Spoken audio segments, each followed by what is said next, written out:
yesterday, Axor, after you went to bed. So I think this should be a pretty clean go through the final chapter in the game. Yeah, there's really not much to say. I gave you a lot of advice last time, so I intend to give you very little advice this time. Honestly, I don't think this chapter is overly hard, so playing it straight is like shouldn't be a big deal. So just to recap, Axor, are you there? Hi, Vincent. Yeah, so we are bringing these people: Leaf, Marita, Lara, Dagdar, Nana, Shroff, Asbel, and you're not showing the game. Oh, whoops.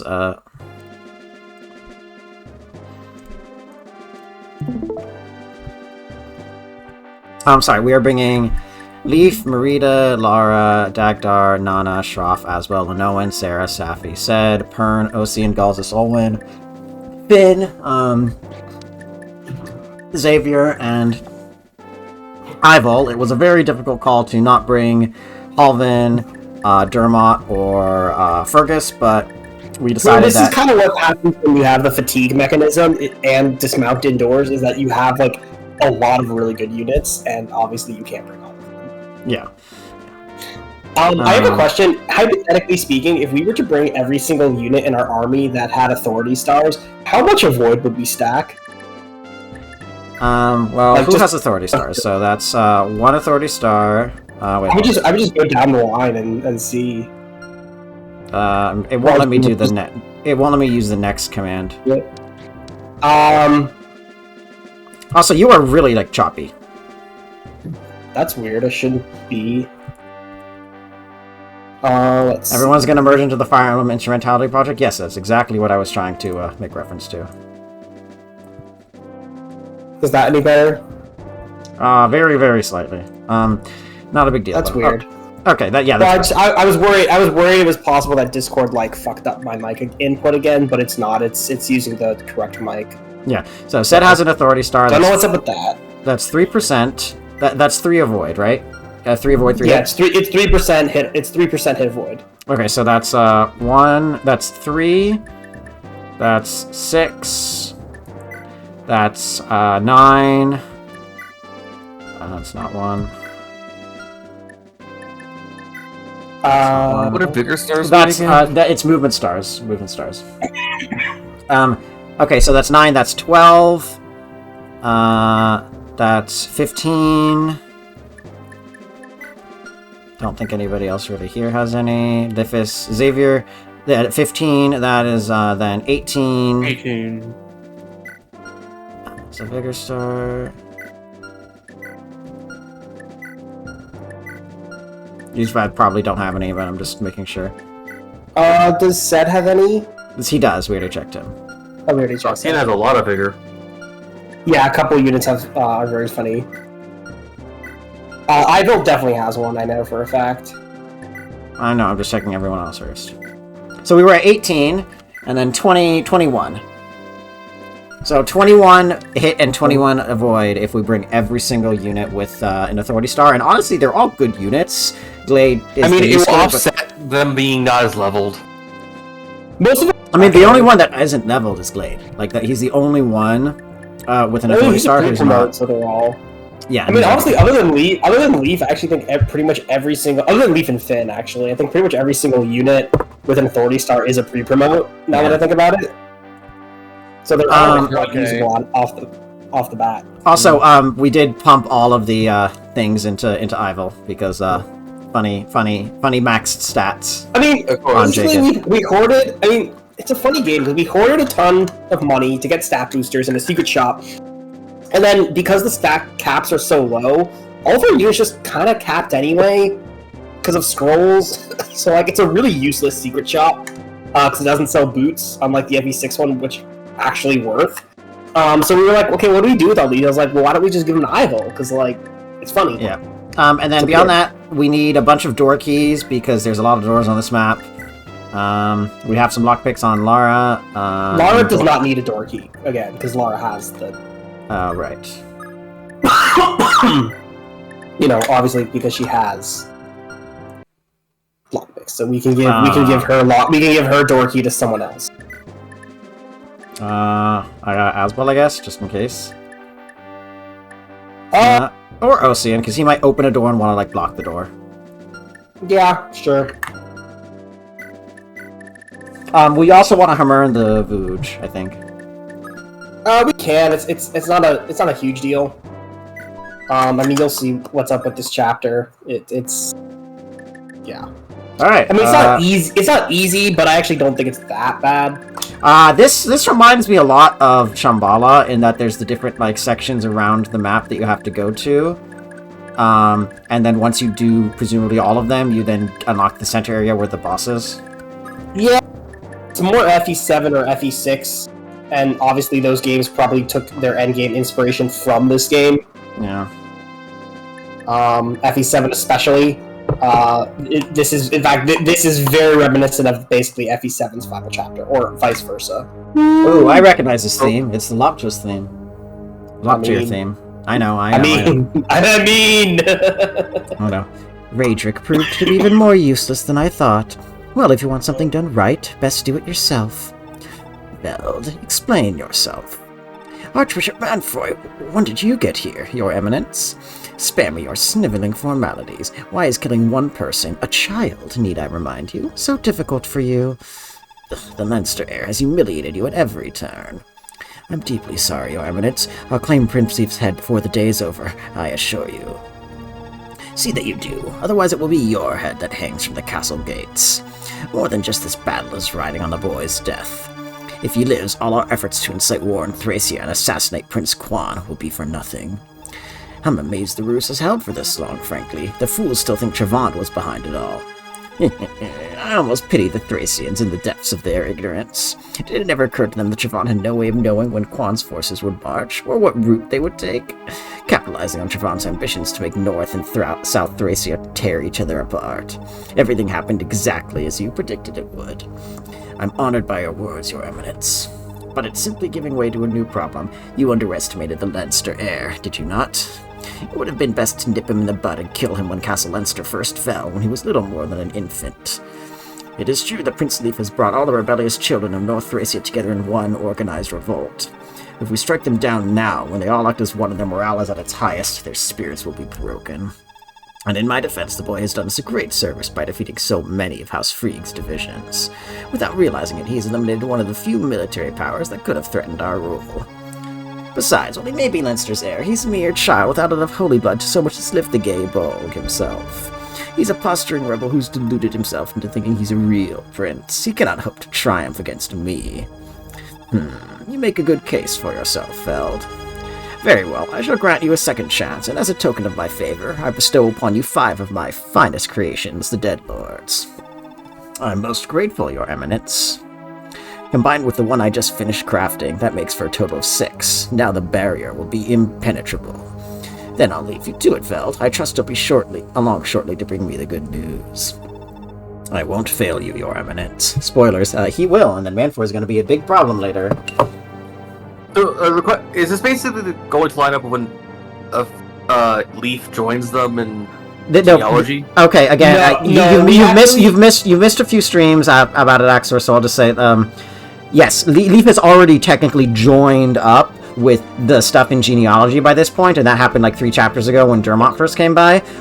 This is just kind of a parallel story of like, imagine that you sent Leaf. It's actually much more different than that, because essentially, if you remember genealogy, everything takes place in open plains, right? So you don't actually capture a castle. In genealogy, basically, we've met up with Seliph at the rise of Leinster, right? So we went to Leinster. We did the thing. We basically almost died, and then Seliph came and saved our asses. After that, we basically finished the rest of I think it's chapter 6 of FE4. 7. 6 is Isaac. Oh, that's right. Yeah, 6 is Isaac. So it's 7. So we finished marching on Kano, basically with Ishtar and everyone showing up. In this, and then basically we go to Munster, which is after that. Manster, which is where we started the game. It's also where Ced's busy defending people. So Leaf is technically present. I mean, I guess you could say he's fighting outside the castle. Who knows what Leaf's doing at this time? But basically, he's there. Essentially, this final bit with Raedric and these final chapters take place inside the castle. So in theory, Seliph is around. He just might be outside the castle, doing other things. So because this is in Chapter 8 of Genealogy, and in Chapter 8, you find Leaf has already joined, which is represented in this game by the fact that Leaf, is joining for those parts of what would be Chapter 7 in Genealogy, but Seliph and co. meet up with Ced, who's fighting in Munster.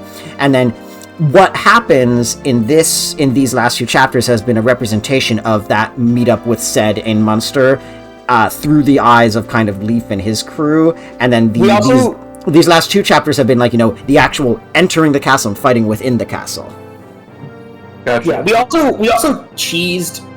One of the chapters is actually pretty much exactly that, where there are children fleeing and Ced defending. We cheesed that a bit though, because normally Altena is supposed to show up and give her dialogue where she's like, I don't know how I feel about chasing innocent children. And Tervant's like general with it was like, psh, don't worry about it, just kill them. And then takes an army and fights and then gets killed, and Altena just sits on a mountain the whole time.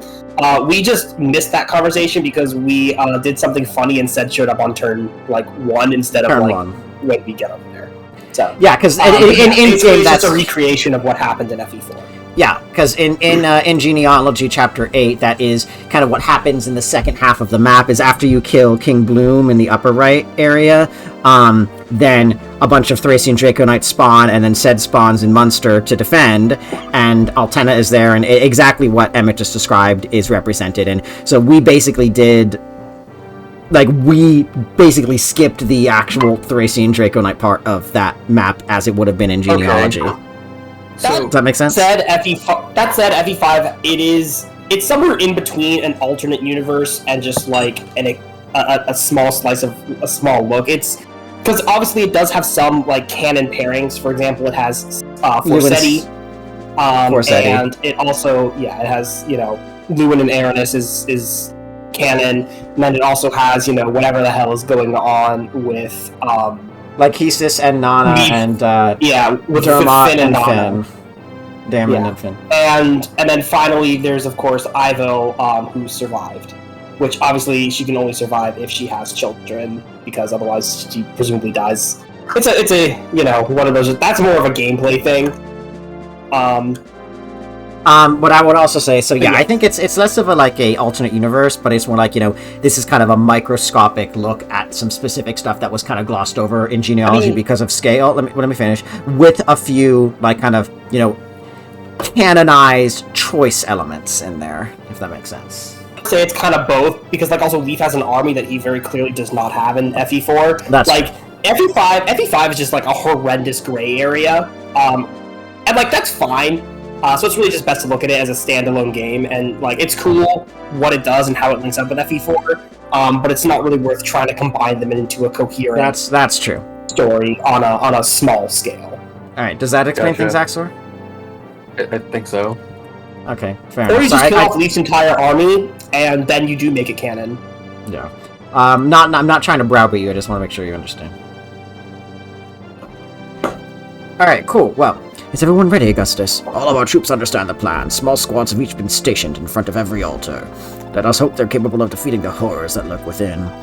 I know they are. Everyone is aware of what's at stake. The seals inside each of the 6 altars have to be broken to open the way to Veld. It's more complicated than that, my prince. One of our men must stand upon the center of an altar to break its seal. Each of the 6 altars must have one of our soldiers standing on its center all at once for the barrier to be dispelled. Oh boy. I fear reinforcements will arrive if we take too long to coordinate this. You need to prepare yourself to sacrifice some of our troops if it means getting rid of the barrier more quickly. I understand, but let's hope that won't be necessary. Come on, let's end this. Okay, yeah. I have a question. What are the Dead Lords anyway? Are they literally just undead knights? Okay, so can I say a little bit? Well, actually. Yes. So that's basically they first appeared in Genealogy as a squad of named mini bosses, basically bosses, surrounding Julius in the very final chapter. So basically the part of the final boss, and then they reappear. Yes, and they all have names that are just Latin names for animals. This is Porcus, Pig, Bovis, cow, Canis, dog, Tigris, tiger, Moose, mouse, Draco, dragon, etc. They all have names that just Latin names for different animals, and they kind of are all usually like, resurrected, like, just like resurrected undead knights. In this game specifically, killed a select number of killed player units. Specific party members will show up as dead lords in this chapter if they die. So I know, or if they aren't recruited, or I think if they're captured and not saved. So I know one of them is that one I don't know about, but okay. I think so. I know. So that one's Lithis. Yeah. It's Lithis, Galzus. That one would be Galzus. This one is Sarah. Yeah. This is Dagdar. That'd be Dagdar. Ivel. This one actually would be Ivel. Yeah. And then they're not explicitly called the Dead Lords, but I would say that the quintessence clones at the end of what are they called again? They're not Dead Lords. I mean, they are Dead Lords. That's they serve the same. They're just they're morphs. That's what he calls them. Yeah, but thank you. They're essentially Dead Lords. The Dead Lords do appear sort of as a recurring Fire Emblem theme. They show up again in Awakening, but that's really just obviously deliberate homage because of how Awakening was. So. Yeah, so they first appeared in Genealogy, the one right before this. This is the second time they've appeared, and then the idea at the end of Blazing Blade of morphs of resurrected soldiers of major characters is borrowing from that concept in Blazing Blade. I get you. The Dead Lords are Star Wars Inquisitors? Not really, because they don't have any personality, and they don't have any will of their own, and they don't hunt down a persecuted minority. So I'm not really sure what the comparison is. I don't know enough about Star Wars to even begin to get that joke. It's too highbrow for me. I'm sorry. It's not a joke. I think it's a genuine question. No, you're talking about Inquisitors, I think, in the Republic era. No, Inquisitors are not from the Old Republic era. Inquisitors are a thing from the early Empire that are basically turned Jedi, mostly apprentices. Before you make a move, whoops. Or I guess not before we make a move, could you turn your favor, turn your gaze to Canis up there? Just check out the. Oh yeah, okay, I see. Yeah, just hypothetically, hypothetically. Only the part about your units being captured in turns. Okay, yeah, that is true. But again, in this case, I don't know. That could be anything. Yeah, that could be any kind of brain work. Also, but yeah, I would warp in a physical unit there. So I'd find someone with warp, and I'd find a physical unit. Marita. Okay, Marita would be a great option for that. And Linowin, I think, is one of our warp units, so you can just use Linowin for it. There's Elcian. Where's Ive? Did you get to pick it over the go, or you just went with it? We picked who was deployed. Oh, where they were deployed? No, we never get to pick. No, that. Yeah, we did pick who we deployed. Whoops, she's the one person who doesn't have warp. Well, I guess it's not Marita, then that's unfortunate. Because we kind of need it. Well, Asbel can't use it. Okay. Nana would be able to. I guess Safi warps. I guess Safi warps. Wait, none of who them. the hell? Wait, where the hell are all my warp stacks? You put all your warps on just Sarah. How many just do I Sarah have? I mean, I guess you can warp Sed, who's down there, but that leaves this group pretty lightweight. Hold on, let me check something. Do I actually have any more warp staves? Because that's a pretty. Well, you have I'm pretty sure you do.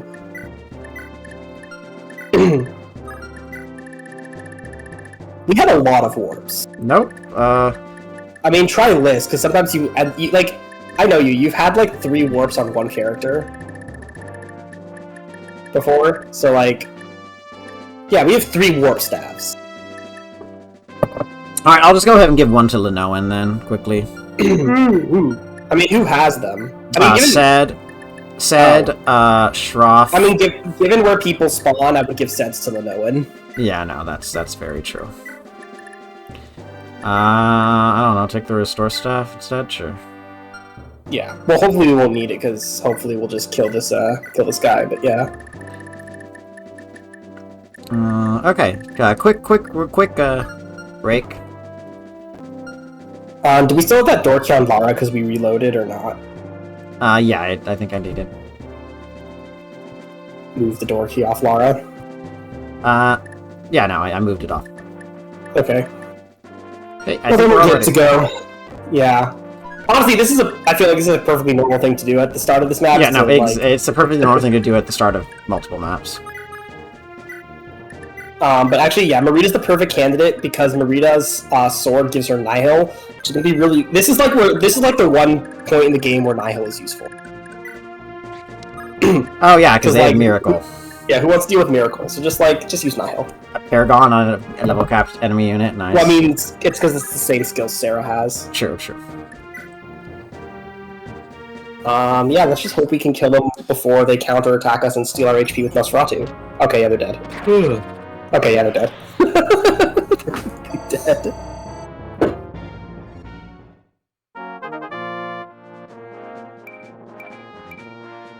Nice, okay. Well, Huge. alright. Anyway. Honestly, Yeah, I think Sed just goes here and kills someone. Yeah, I mean, I don't even know if anyone in that group has a door key. I'm pretty sure... no, I think... Yeah, you're right. I think they do not. So, that's this... Oh, no! Leaf does. Leaf could open the door and then Sed could do that. Yeah.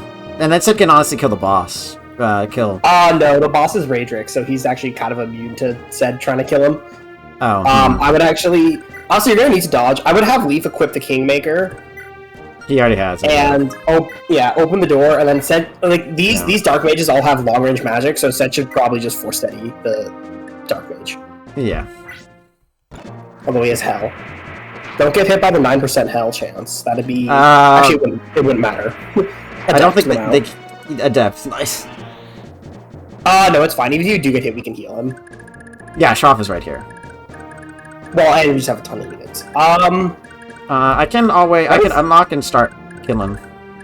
I mean, we can try it. Like, these rooms, these enemies in here are a threat. Like, I want to be clear. Like, it's actually not... They're not pushovers, but, like, we should definitely try it and see what happens. In fact, if we use Ivel, I would use Ivel first. Well, no, because this way... This way you get countered, and if Ivel kills the Dark Mage instead, you can attack from one range.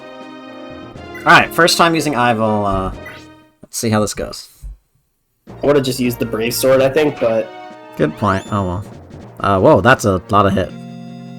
That's why I would use the Brave Sword. Yes, I confess I dope. Okay, well, physics time. Didn't read?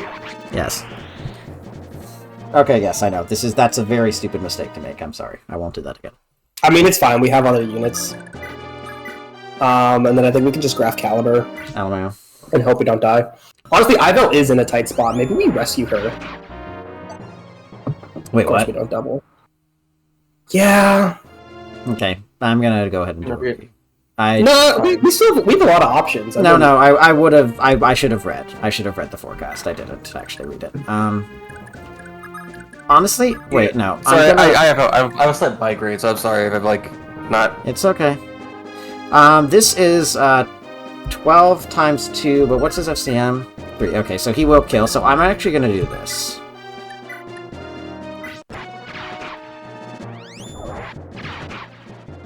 Yeah, you can also just adept, I suppose. Okay. Well, he still got hit, but honestly, I think the Armor Knights don't have ranged attacks, so I'm okay with this. Oh, yeah, is that? The Armor Knights absolutely have ranged attacks. I was gonna say did he level cap, but no. And all the Armor Knights absolutely. They all. They do. They don't. Wait, that was a Venom Lance? What? Why is this room so garbage? Like all the other ones have master weapons. Okay. Let's just do this instead. That is a kill. Very much a kill. Don't worry, Axor. I get it. I'm tired. Jesus Christ! We only had 28 hit. We forgot the other important part. I've been fighting a headache, and I didn't think even if I just get pink killers or not. It's like, no. I mean, yeah. I actually might just take out that guy. I might take out the Hell guy with Ivel. Actually, I think that's better. Because like I don't think we're like you can try Killing Edge, but like we're not gonna crit. Like jeez, what the hell is this guy's attack speed?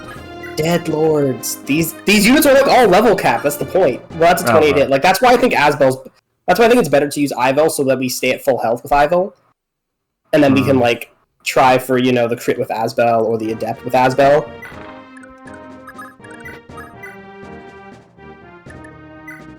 Okay, that is a kill. It does not take a hit. Okay. And I'd also trade Ivel away from the Brave Swords, because it's really heavy. So just trade her to... Actually, trade her Lightning Sword, so that she counters. If anyone attacks her. Oh, wait, I could Blizzard. Oh, I could have Blizzarded. No, I think the hit rate for that would have been really low. Yeah, no, but this doesn't double is the thing. So we can try for the crit. I mean, I'm wondering if it's better to kill an Armor Knight. I actually don't think it is. I think it's better just to try to Adept or crit them.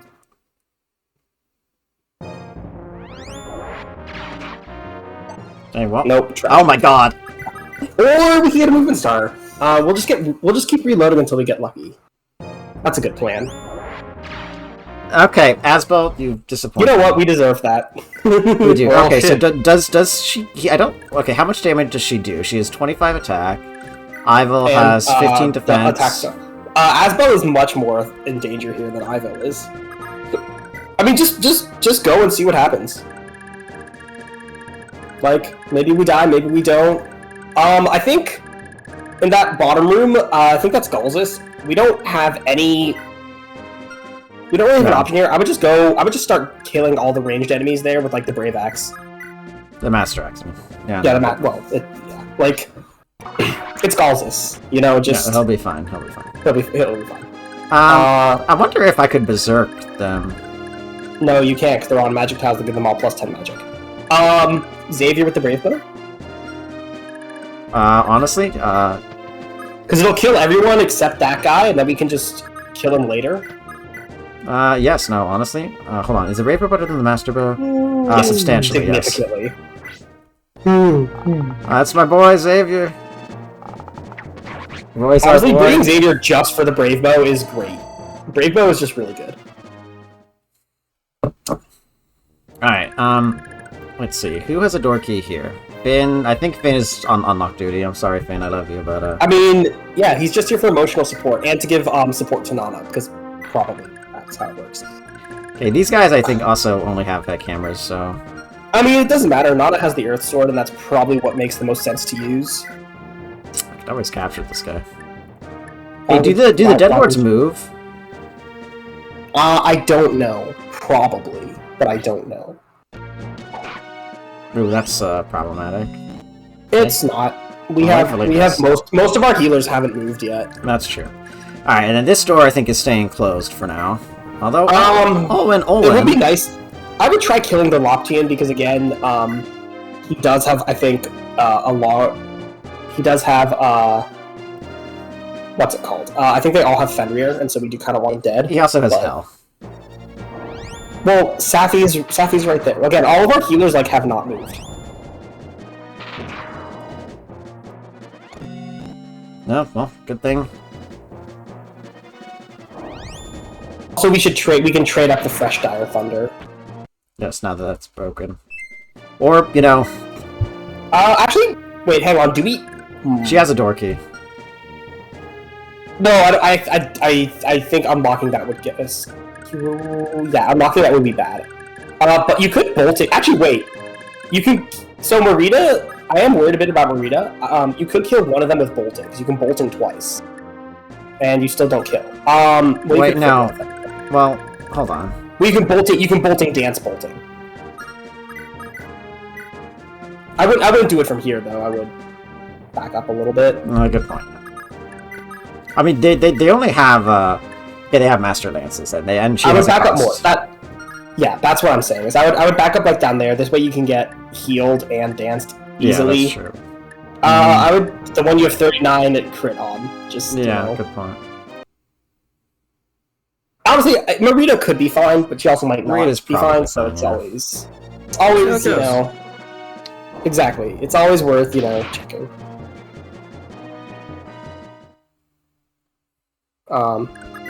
That's fine.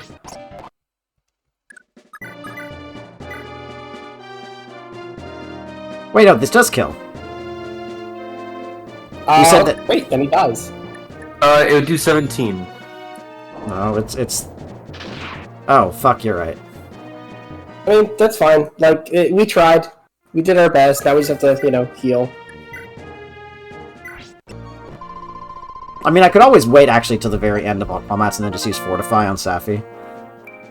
Well, yeah, we can, but no one else got hit, so... Good point. Alright, and then here... I think nobody else does anything right now. I think we're pretty much just waiting and hoping we don't get screwed over by something.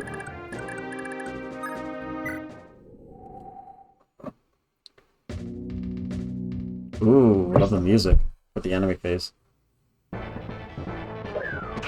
Okay, not a good start. A bit worse. Oh boy. It's because they have a cost and a brave weapon. So they Yeah, get no, four. honestly, 33 hit is not that bad. We're probably fine. Okay. This is probably good, because we gave Abel a ton of defense things, so... Okay. Honestly, I'll take that. Yeah. No, that's kind of... That's fine. They did move So we off should of the big thingamajig. The big square. Well, everything... Yeah, they do move, but everything in there gives them... Plus 10 gives them... damage. Yeah. So it So doesn't really first time we've seen unmounted Nana combat in a while. Actually, no, that's not true. I used her. or a bunch like last chapter and the chapter before that. Yes, no, you're right. My bad. Because like we basically every time we've deployed Nana, we've used Nana. So yeah, no, that's true.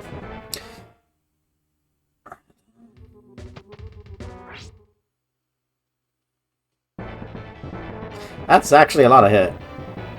Yeah.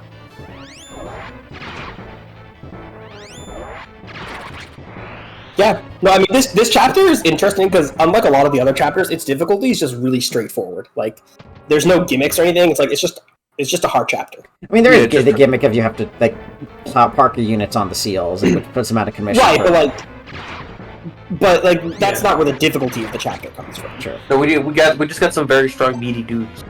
Yep.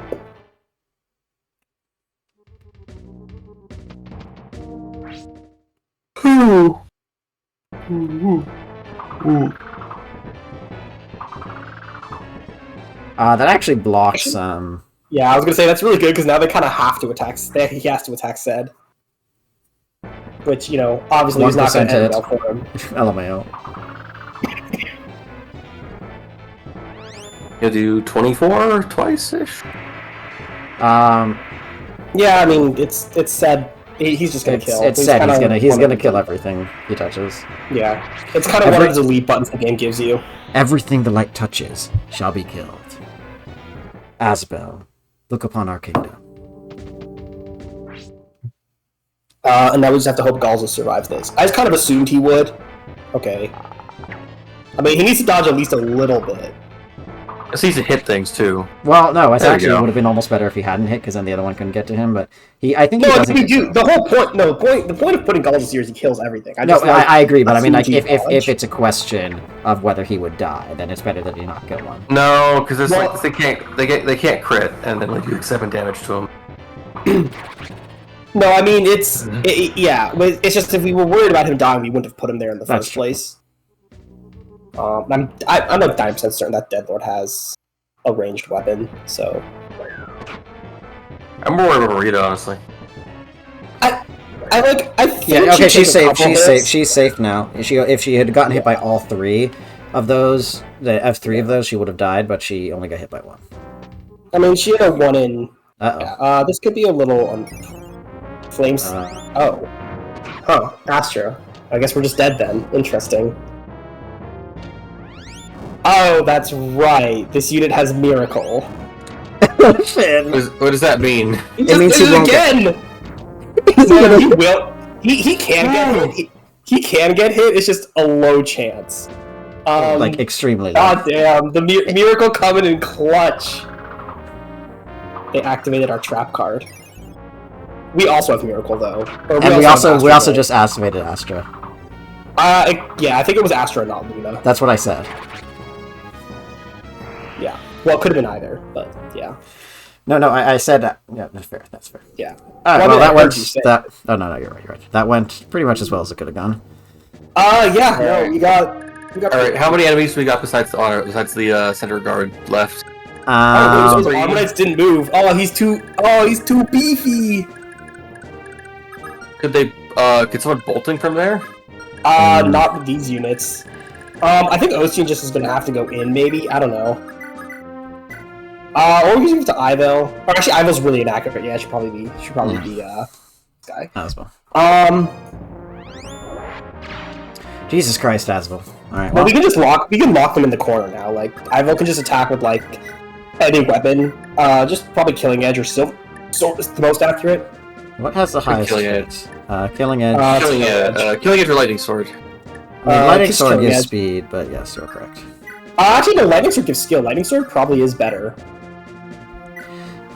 68 versus... that's the same. I guess not. And she has nobody gets more attack speed, unfortunately. No, yeah, it doesn't actually matter because the guy's stuck in a corner now, even if we miss. Yeah, okay, they can't do anything as long as we don't move Pern there. Pern just run away somewhere else. I don't know. He's not doing anything over here. This engagement. We can get rid of most if Zed kills the Armor Knight, then Leaf could just Broggy Blade round 2. That's a crit. Broggy Blade round 2, Electric Booger. I love that they just spawn Leaf right here. Let's see, that will do. It'll kill him. That will do It will hit twice. It will do. Let's see. It will do. Does he have Pavis? It will do 47 damage.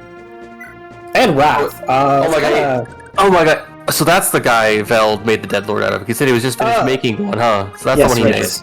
Hear me out. What if we don't attack on enemy phase because he has Wrath? Actually, do we even die to Wrath? We also have a... well, we can't get crit. Oh, that's right. I think that because don't most scrolls block crits?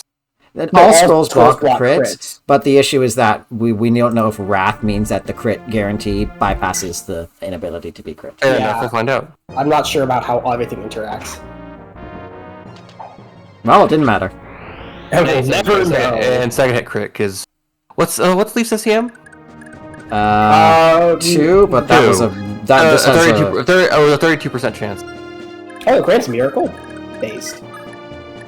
I wouldn't move Shroff yet, because we might need to physics something. Okay, this... who's a dorky over here? Does anyone? Nobody. Does Galzus? Nobody. I think Galzus does, right? I thought we gave him to Galzus. Nope. No? Did we forget to hand out door keys? We did. No, we had a limited amount. We didn't know which units were going where. So, I would say.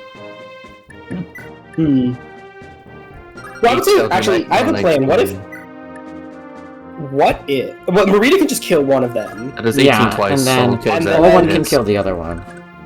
Like we can actually, Owen can just bolting one. We don't even have to open the door right now. We'll do 17. Yes. Yeah.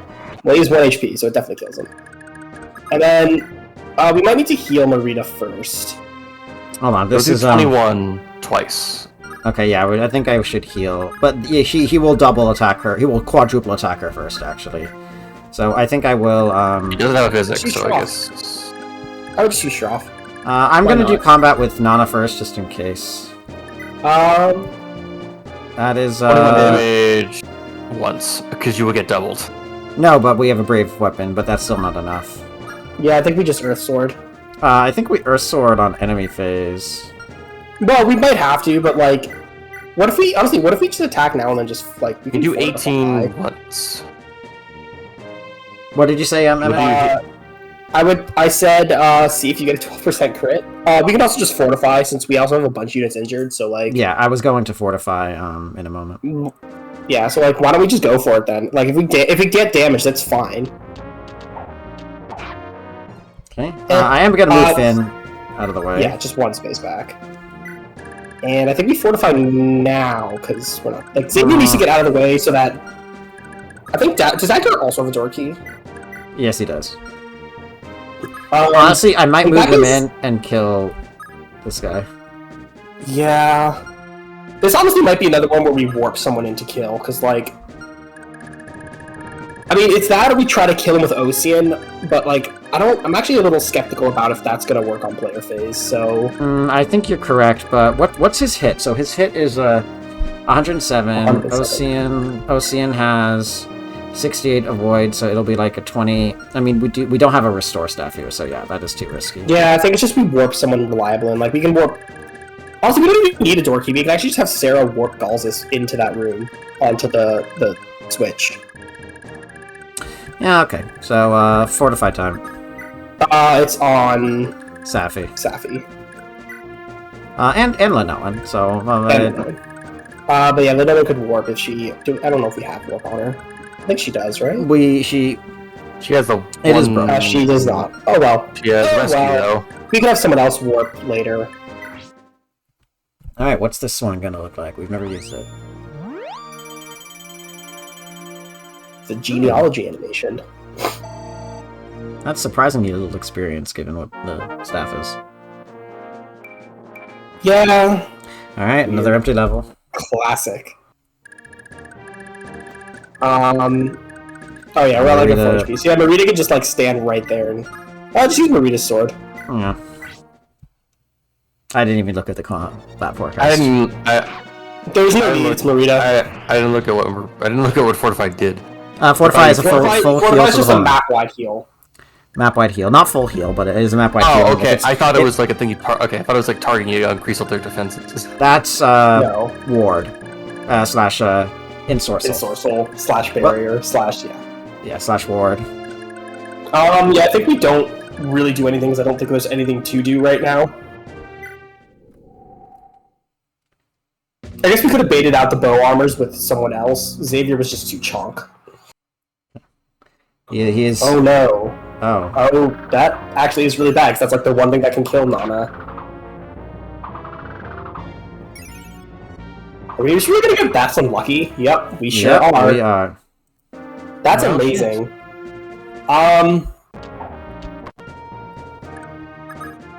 Okay, that's not what we do, then. I mean, it doesn't really change. We found the one thing that Nana can't be right now. Well, I mean, there are. I know. Well, brave weapons we already knew from the start were a problem. It's just like there's a limit to what we can do. I mean, you can have Olin try to bolting them. They don't reach. Okay. No, they're not gonna reach. Okay, we can warp. Okay, I think we have a warp left over there on Sarah. Hold on, let me just do this. Yeah, just don't open the door. Does this guy? Okay, he can't. No, it's one range. So if you just do this. So okay, what if Sarah warps over Olwen? Sure, why not? Let's try. To where Finn is. Oh. Actually, no. In the room's fine. No, in the room's fine because now nice. they'll have a res boost or they'll have a magic boost. Yeah, that is actually. Oh, that's. Well, we still have Nana's action with a brave sword. Right, but I meant like she can always get Astrid. Just don't allow. Fortunately, this is hitting on magic, so we have 30 defense right now. Or we just crit and kill instantly. Yeah, well, we do that. Alright. Problem solved. Still need to use Fortify on someone. What Deadlord was that? An annoying one. That was Galzus. Whichever one Galzus replaces, because, I mean... Bovis. Bovis. Yeah. Thank you. I mean, come on, if someone was going to Astro Luna us into an early grave, it was definitely going to be Galzus. Yeah, pretty much. Okay, I think Finn stays here. Sure. I love you, Finn, but, now we should just start making our way towards the central room. No, you are correct. Who has warp? Or did we use all of our warps? We gotta have one warp left, right? I think the last warp we have is on Shroff. I guess we can warp set over once we're done here. I mean, yeah, do we need to warp someone in? I can use Dagdar to open the door, or I can move Ocean out of the way, and then the turn after I use Dagdar to open the door and then attack with both of them. I feel it's more I'm worried that none of the units here are that accurate. I mean, I guess Xavier with his Brave Bow actually is pretty accurate. So we can definitely, yeah, I guess we can try it next turn. Xavier Brave Bow probably does kill. Oh, fuck, I forgot to attack. We forgot to kill this person. Well, at least we won't accost. We won't accost because our HP was too low. Whoops. We also completely forgot to restore. We don't have anybody with the restore staff over there. I'm sorry, not restore. I meant fortify. Fortify? Yeah. Literally does not matter. Someone just needs to kill this person. Jesus Christ! Stop fucking missing. I think they also have miracle. I'm gonna be honest. All right. Because like that was a 99, so like.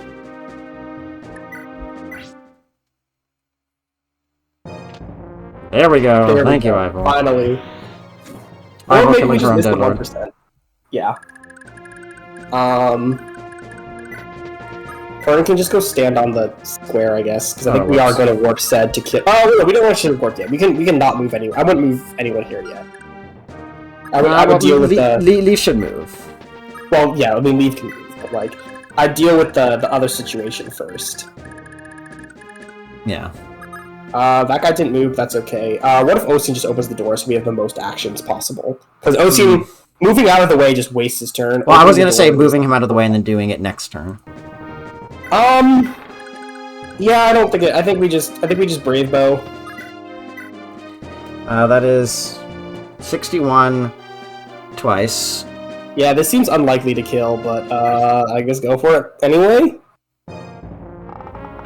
That is. Okay, hold on. Hold on. Wait. We go for Oh. bolting. Oh, she can't. We try to cook with Dagdar of all units. I mean, just do it from range. Oh, 75 hits, not bad. Oh, that's not on him. Right? Yeah, Okay, yeah, that's more like it. That's more like it. But what if we just do it anyway?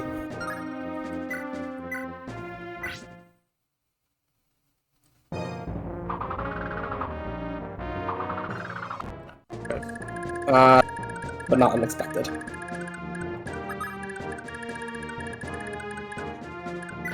No, there's no. We can't. It would show you if you could do it. We cannot. Okay, so you have a Berserk Edge. Who is a Restorer over here? Okay. Safi does. Honestly, just fortify. We do have a lot of injured units. And we have 6 of the damn things. Alright, honestly... Wait, if I I mean, get Berserked, Berserked, I still attack, right? In that combat? I mean, yeah. That's not the problem, though. No, I know. I would just let's see what happens. You know, I don't know if it's a 100% Berserk rate anyway. Okay, I think Lenoan is standing on here for now. Oh wait, no, I don't have.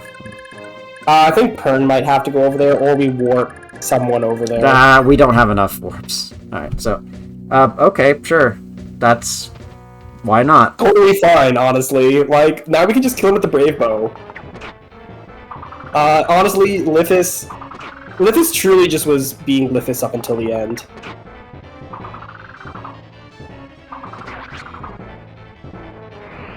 Incredible choice on the AI's part. Honestly, amazing game, like peak Thracia gameplay. We should keep moving Nana down just to like kill all like those berserkers aren't going to kill themselves. I know. Just checking. Yeah, okay. I'm perfectly happy giving up a Master Bow for not getting berserked. That's just I love this game. Thank you, Xavier. Thank you, Base. Okay. Honestly, Brave Bow, good weapon. Honestly, Xavier, good unit. He is 15 magic. He doesn't actually have. Actually, I don't think he has 15 magic. I'm pretty sure it's because I think it's factoring in the plus 10. He has 5. Absolutely yes. Honestly, Dagdar sits here. Yeah. I mean, realistically, it would probably be Xavier, but man. It's fine. I mean, Nice.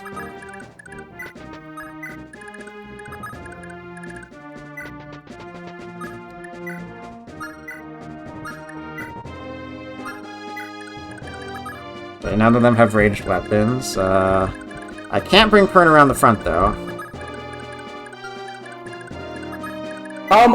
just what if we do just work Pern into the center throne room with Shroff? Like, what are we gonna use this last? Shroff has one, right? Like, what are we literally like? What else are we using this last warp on? So warping him into here? Yeah, just like instead of having him run all the way over there, we just warp him in there, then done. Also, who has a rescue staff? Yeah, Asbel can do that. I just want to rescue Lara closer to the center room. Is there one in the one? Or Safi? I'm checking. Give me a sec. Also, I realized, yes, I was preemptive by not having Shroff Warp last turn. I'll do it. She has a rescue staff, yes. I wouldn't use it yet, but like, we can rescue Lara closer to the center throne room. Okay, my only thought is that, oh, yeah, right. Could also do that with Sarah at some point. I'd really hate not having Marita with me in this big combat, but I'm sure it's fine. We have a lot of other good units. It's like, it's unfortunate, but like, she did a very important role elsewhere. Like, that's fine. Yeah, we can still move like Leaf and everyone, and Sed and Galzus, and I mean, if they attack Leaf, it's okay. Yeah, no, I'm gonna have Leaf bait. Why do they have hammers? Groggy Blade it is, I guess. I didn't mean to get that equipped. Whoops. Next time. I mean, that's why you should probably check your inventory. I wouldn't rescue now. You're still pretty far away from the action. Yeah, and that's also why you don't click through things as quickly as I have. I'm sorry. I'm just ready to end them. Ready to end this.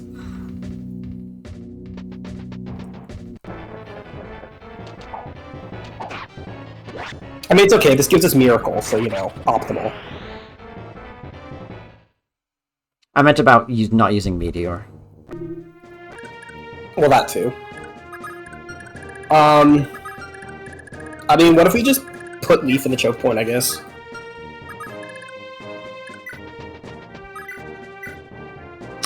I mean, this doesn't even... It wouldn't even do that much, I'll be honest. But, like, it's funny. That, like, don't get me wrong, I absolutely knew it was not going to... I mean, Kingmaker does probably guarantee a kill. See how it goes. Sure. There's only 6 of them and 1 of you. Just dodge them out. Just, you know, every time you say it now, I just image a car fucking flying through your window. I know, you mentioned yesterday, but fortunately my roommates... I would go up. I would actually go up, because we want to... I would go up towards Leaf to rescue Lara. I'm rescuing Lara... Wait, then who's standing here? Shroff? Shroff. Yeah, Shroff. Right. Why would you waste your dancer by putting them you know what? Like, the whole point of bringing them down... The whole point of bringing them down is that so they can help us out with the final boss. Good point. LMAO. But I guess to clarify, I meant like every time you say it, I feel like you're just challenging the universe. Yes, he is. His mission is to attack and dethrone Yahweh. You know what? I know it's completely useless, but I want to do it. Yeah, do it. It's funny. That's what I was advocating for. Besides, what if you get a 17% crit?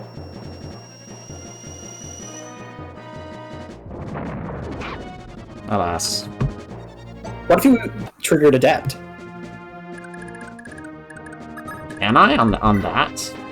I mean, I wouldn't put it past Thracia. Honestly, like, we can... Yes, I know, I don't need... I know, but I want to. Well, that unit has infinite range staff, so, like, I really don't think we have to move her. What if she wants to attack something? Yeah, why do these guys all have hammers? Because this... Like, they're really worried that Xavier was the true Godo of the game. Yeah, that's probably something connected. Or I guess, like, to deal with all the Armor Knights on the map, like, if you mess up and it's like... fuck. Oh. Uh-oh.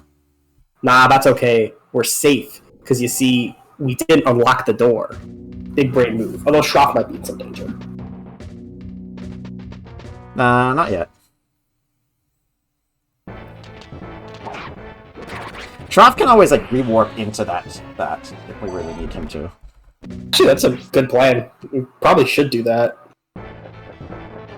I mean, the only reason not to trigger all of them is if we want to wait a bit and gather our forces before opening the main door. I mean, which is an option, but then we have to contend with these reinforcements.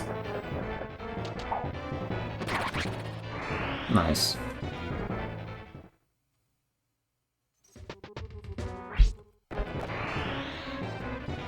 I probably shouldn't be. I've been fast forwarding that. My bad.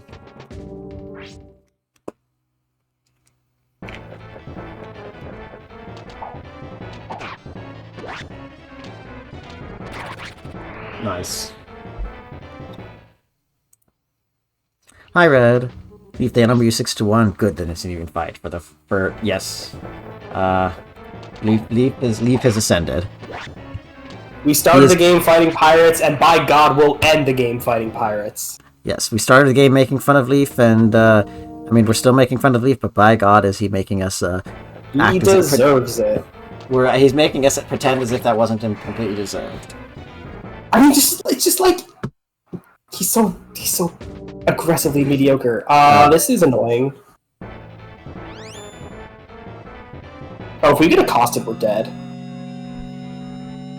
No, hell can't kill. Well, it can if it attacks you at 1 HP, I think. Nope. I think that was Pavis. Well, no, it would have made a noise. Okay, maybe we do just have Shrafi Warp just so the reinforcements stop. I mean, it can't kill, so just, fire away, I guess. That is very much 21 times 2, yeah, that's kill.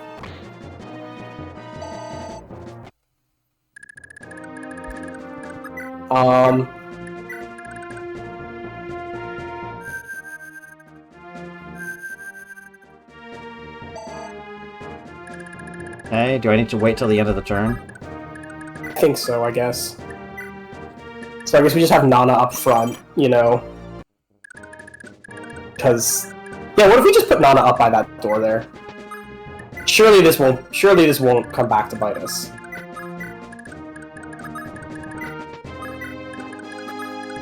Moving the Dancer first, a classic strat. I mean, I was planning on moving all the other units who can actually, like, take a hit in range, so that, you know... Well, it's fine in this situation, because there's really nothing your Dancer's going to do. Ivo will still... I mean, I kind of want Ivo to be there to, you know, be near Veld. Moral support. As long as no one's in... that guy just keeps going. Honestly, maybe we should have unlocked Marita's door just so this guy could go kill himself on Marita, but oh well. Sure, nothing else is happening. Like, what else? I mean, I guess you want to save it for Veld. I think that's a crit. It might have been. Yep. Yep.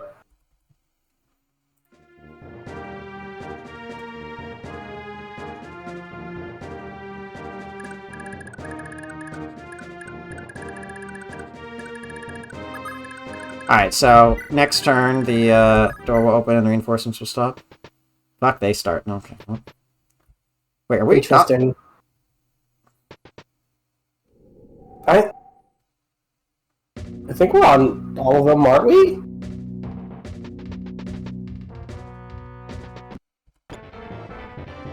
Like, there's no way the doors have to be open. Oh, perfect. We're on the edge of his range. Ah, yes, Wrath.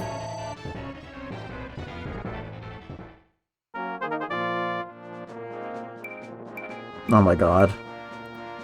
Oh, it's nice. The speed. The speed general. Amelia could never. Okay, now. Okay, yeah, see, it does open. What was that noise? That was the door opening, the seal breaking. Ah, what? It can't be. Have those children broken through the seal? Leave you heathen. You're an impudent brat standing in the way of the divine. Whoops, was there more to that? I didn't mean to skip. Think so? I don't know. Beats me. I pressed B instead of A. Then maybe, I don't know. Interesting. Oh, long range, of course. We actually just absolutely have enough enemies, or we have enough firepower.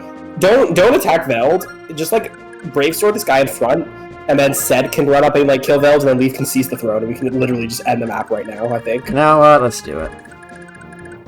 And like, if all else fails, we can dance. Yeah, we can. Or we can just Brave Sword into Brave Sword, like with our Dancer. No, I think Leaf should do this. Oh wait, no, Leaf can't. You know what, Sad do it. Because yes, Sad can do it. I mean, yeah, it is fitting to have Nana who does everything. Like, so he probably has 20 defense, but less res or less defense than res. I don't know. I feel we could capture Veld. That'd be really funny. Wait, can we? I mean, don't, because it's gonna have your stats. I mean, he's gonna be dead. I mean, can you? No, you can't. Okay. It would have been funny, but oh well. Let's just kill him. This is 25 defense. Why? I'd be quad though. I know, but quadding only does that's only 10 times 4. Although we could crit.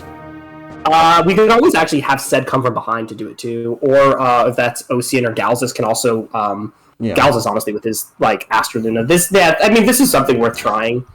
He can't counterattack because he has Petrify, so. You dare to cross me? Don't you know the power I wield? Let me show you just what a grave mistake you've made.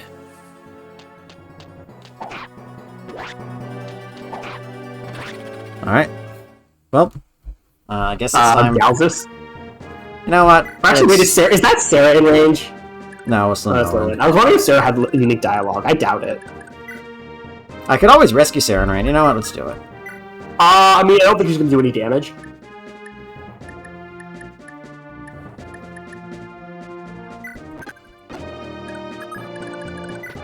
I think this will be a 0 damage moment. Nope. 9 damage. I mean, I guess it kills. And we double. I don't think there's any. It is a kill. Nope. Alright, well, final kill goes to Sarah. Yeah, this is my own folly. But this isn't the end. Even if you kill me, Laptos is eternal. And the rebirth of his empire is nigh. I thought it was going to say he's been defeated, but he can't fall here and he must make his retreat. I may die here, but you'll struggle and flounder for the rest of your days. I can... Axor. I can see it, clear as day. The coming of our dynasty. Mogwin. I think you find that funnier than most people do. I love Moog so much. I mean, it's just a death quote. Laughs as he chokes on his own blood. I can appreciate like those weird priest. I can appreciate almost double. Yeah, you can only get 100 XP at max. Oh, the luck, nice. Yeah, we really needed that. Oh my gosh. You know what, sure. Now she can... Kill someone for fun, yeah. Now we just flex on them by killing all the Loptians, just for the hell of it. She just... No, Leaf has to. Oh, I didn't even check the forecast. I would say it's not the great numbers, but she would probably crit the next hit. And we got hit. Amazing. Just crit one out? You should. I don't know what her FCM is. It's more than 1. Yeah, we didn't. It's 1, I guess. I think it is, because she has Wrath. Nice, okay. Well, that was anticlimactic, but I'm okay with that. Yeah, that's the game. GG! Hey, it was only an hour and 5 minutes. Yeah, I mean, the final chapter is really not that hard. As you can see. Oh, and they all disappeared. They all get faded away by Naga. He pulled a Selith. Capturing the castle made all the associated enemies disappear. Yeah. One? Is it really over? It is. Breathe easy, my prince. Your long fight has at last come to an end. With your victory today, the Lotrian's influence in North Thracia has been eradicated. At long last, the Thracian people have been liberated from the tyranny of Loptus and his mortal servants. This is all because of your perseverance and strength, my prince. You never gave up. Now, that might be one of my favorite things about Sacred Stones is when like the people are cheering and Eric and Ephraim like, it's really over, they're cheering for us, and Seth's like, yeah, but don't fuck it up. Like it's just really amazing. Like, I mean, they are all, you know, heired nobility, so really it does not matter. But I do appreciate Seth being like, yes, and if you guys rule poorly, their joy will quickly turn to anger. So, you know, be careful. And I just appreciate, like, the wisdom there. There's a similar moment in Azure Moon where Dimitri, like in front of the crowd. That's what Gilbert says something similar to him. Yeah. I mean, I would say those words are much more important for Dimitri to hear than for Erica and Ephraim, because I mean, come on, Erica and Ephraim, like, what are they like? Yeah, Erica's like the most docile of all lords. No, Augustus, the people have you to thank as well. Exactly. Without your guidance, I never would have made it this far. I started this journey knowing nothing, and you taught me how to be a ruler. I thank you, Augustus, as a monarch and as your student. I was truly fortunate to have met you. I'm not sure what to say. I need to tell you something, my prince. I would be a poor teacher if I continued to keep secrets from you now. It was not by chance that our lives intersected. In fact, I only became your tactician because I was ordered to do so by my benefactor. Lewin? Don't tell me yet. Truth be told, at the outset I thought liberating North Thracia was an impossible task. But as I spent more time by your side, I saw how focused you were on freeing your motherland. How earnestly you wanted it. What is South Thracia like anyway? Is it all just a wasteland? It's mountainous waste, mostly, yes. That's where like, the Thracian Draco Knights and their kingdom are, Travant's kingdom, and that's a major plot point in Genealogy Chapter 9. God, those chapters seem like a very, very big. Yes. They are. It was also a major point earlier in this one when there was more stuff in South Thracia, or like, Middle Thracia, like Central Thracia, with like the whole Gomez. That's his whole shtick, is that like we can't fucking farm, so we might as well become bandits. But you know, Travant's whole thing too is basically like, I can't feed my people, so we have to become sellswords. Yeah, there's just no food. It's all dirt. It's all dirt and sand. Anyways, before I do it, I have genuinely begun to believe in you. I hope you can forgive me for all the times I doubted you. I'll not lie, Augustus. The times when you voiced skepticism of my abilities did always weigh heavily on my heart. Well, wasn't he? Sorry? I said, well, he was right, wasn't he? Yeah. You also taught me how to expand my perspective, to realize the depth of everyone's suffering and sorrow. My upbringing, strange and sheltered as it was, left me lacking the tools to understand the lives of my subjects. I don't know if your upbringing was that sheltered. You were on the run since you were like 5. Yeah, I'll be getting interact with people though. I mean, he was on the run, but he was also on the run with like Finn taking care of everything. Yeah. Like he was definitely relatively sheltered. Like he was not sheltered in what maybe we would think of it now, but in a way, and in how the world of Jugral works, I would say he certainly was. Okay, that's fair. Left me lacking the tools to understand the lives of my subjects. And I think I still have even more to learn. I need you, Augustus. I'd be honored if you stayed by my side and continued to teach me. As you wish it, my prince, so shall it be. Lord Leaf, a messenger just arrived from Lord Seliph. Kana has been seized by his army. Huh? Kana has already fallen? What of Lord Seliph? He's alive and well, my lord. Sorry, I realized I changed Finn's voice halfway through. He's alive and well, my lord. Fear not. The message said he rides from Munster as we speak to help us capture the city. I imagine word has not yet reached him of our victory. He should be in for a most welcome surprise when he arrives. I can hardly believe it, for Lord Seliph to conquer such a formidable fortress as Castle Kana in a single day. My only regret is that I couldn't kill King Bloom with my own hands. I sympathize, my lord, but as regrets go, you could have ended up today doing far worse. Remember, North Thracia is now free again. In the streets of Munster, everyone, young and old, celebrates the victory of the Liberation Army. The people cheer except your for name. Seb, who's in the corner sweating for because he has some sense of impending doom. What is this in reference to again? Fee coming to beat the shit out of him. Oh, yeah, I remember. People cheer, yes. Oh god, yes. The people cheer your name. They shout that North Thracia has been liberated by the son of the late hero Quan. And we've been through so many long and painful days, haven't we? But however hard I had it, you had it so much worse. You possessed more patience and endurance than anyone I've ever known. You've been there for me my whole life. Whenever I felt overwhelmed, I knew I could always rely on you, Finn. You sacrificed everything to raise me. It's like I spent my whole childhood sitting on your lap. How can I ever repay you? Lord Leaf, the 4 kingdoms of North Thracia, Leinster, Ulster, Connaught, and Munster, none save Leinster have a surviving male heir. Hence, the people want to be united under your rule. No others remain who could take the throne. Lord Leaf, please fulfill their hopes. Be the answer to their prayers. Well, the person was left, but then we kind of left Miranda in a dungeon, so I guess not. Leaf. The We tragedy don't of... talk about that. The B route does not exist. The tragedy of Thracia is that these small kingdoms are doomed to repeat their petty civil wars time and time again.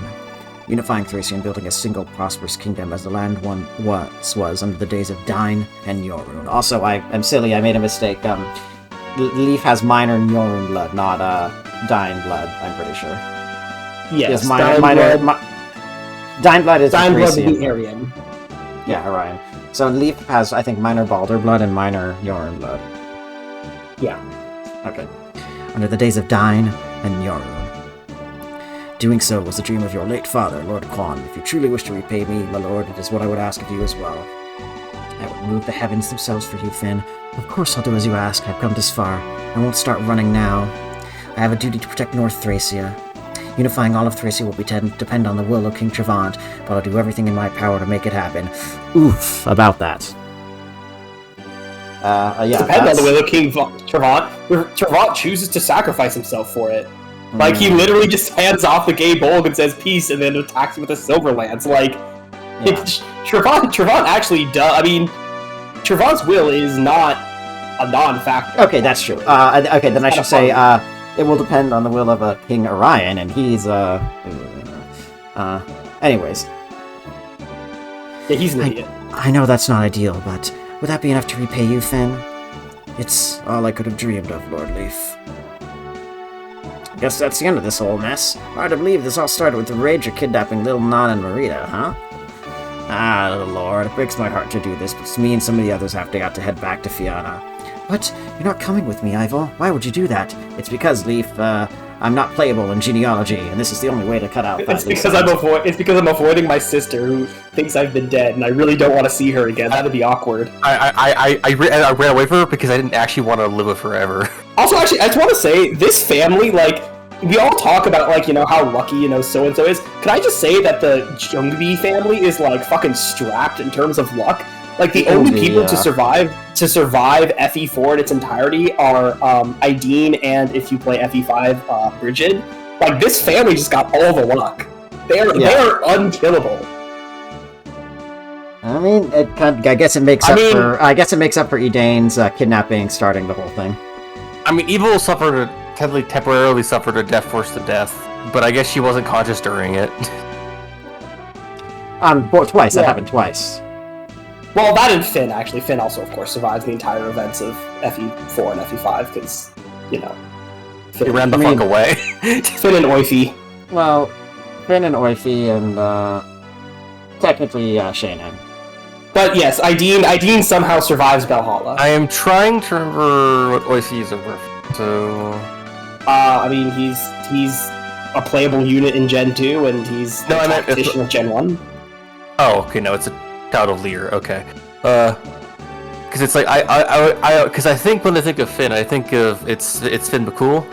That's probably what the name comes from, yes.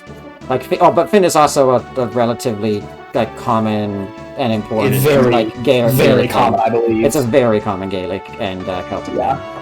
True. I believe it's an extremely common name, in fact. Anyways, what? You're not coming with me, Ivo? Why would you do that? You may have kicked the Locktrians out, but there's still lots of pirates around. I can't just leave Fianna and Ease to vent for themselves. I thought we kicked out the pirates, too! Besides, how useful do you think we'd be? You've got a whole army of knights and mages and priests. Now, you don't need us. But, Ivo, little lord, I was looking This is the big brain. This is the big brain play. Ivo realizes that she, along with everyone else from Fianna, are not an mounted class, and therefore would be useless in FE4. This is actually just such a huge brain play. It's like, listen, I'm good when we're taking on a castle, but listen, I'm not good at running miles across. I'm not good at running kilometers around across an entire continent. Yeah, this is actually this is a galaxy brain play. I can't believe I didn't see it before. I can take a beach. I can't take an entire continent. Yeah, that's for solo. Little lord, I'll be looking forward to the day when you beat the Empire for good, come back to Leinster. When that day comes, not if, but when, I'll bring everyone to Leinster to celebrate. I'd like that. Alright, Ivo, it's a deal. I promise I'll come back. You promise to have everyone ready to celebrate. but you might be waiting for a while, so please be patient with me. I don't think we'll be waiting for long, actually. You got some broken units joining you. Yeah, there's a fella, and I think his name is Ares. Well, technically, you'll be joining. Technically, Leaf, you'll be joining them. Yeah. Yeah. Honestly, it's mostly just like it's the sell-off show. Okay. I believe in you, Little Leaf. Yeah, No, you're right. Sigurd, yeah. Self is really good, yeah. I believe in you, Little Leaf. Go show the Empire what it's like to have you for an enemy. Lord Leaf. Lenoan. I imagine this must be very bittersweet for you. Lord Thracia has returned to our rightful hands, but Tara remains in Thracia's clutches. You know I'll stop at nothing to recapture the city, so won't you travel for me for a while longer? Of course I will, Lord Leaf. Duchess Lenoan, though it pains me to say it, I cannot go with you. How can that be, Dean? Why can't you? Thracia is my motherland. North and South shall soon face each other in battle, and I cannot fight it against my home. Duchess, you should stay with the Prince, Lenoan. He'll protect you from now on. Dean, how can you say such a thing? I couldn't bear to go on without you. Lenoan? Lenoan? I will abandon my plans to retake Tara if it means you would stay, Dean, so please remain at my side. Don't say something so stupid, Lenoan. This isn't like you at all. Ah, damn it, now that I think about it, I'd be hurting both Prince Leaf and my sworn lord if I left the things the way they are now. I have to avoid that, no matter what it takes.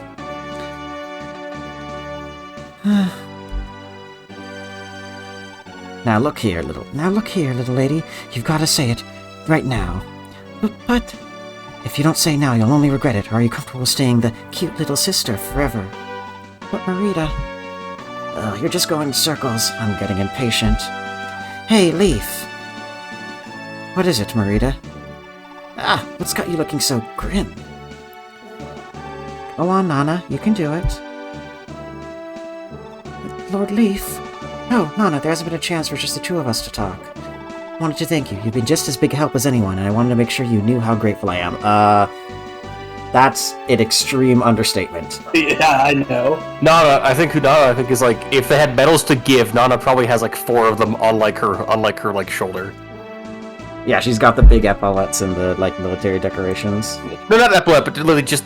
I'm more just thinking like the medal if it has like a small paper attached to the bottom of it. I know, but like as part of like the military decoration. That's what I meant.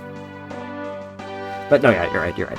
I get. Sorry, go ahead, Axor. I interrupted. No, that's really it. Cause it's like that, or it's like she has like they put like a fucking like gold bead on her like the feather or a feather earring every time she like got like a commemoration. Yeah. What, like a World War II fighter pilot?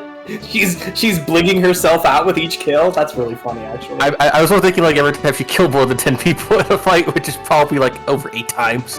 Well, actually, you see, every time you kill someone, your weapon gets a star. When you get 50 of them, you unlock the crit power. Oh. Which game is that? That's Genealogy, that's the one right before. Okay. Well, now we've unlocked it. Oh, easily!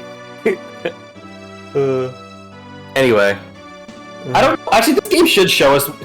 I don't know if this game does. It should show us the wins, losses. I would hope so. Character. I wanted to thank you. Yeah.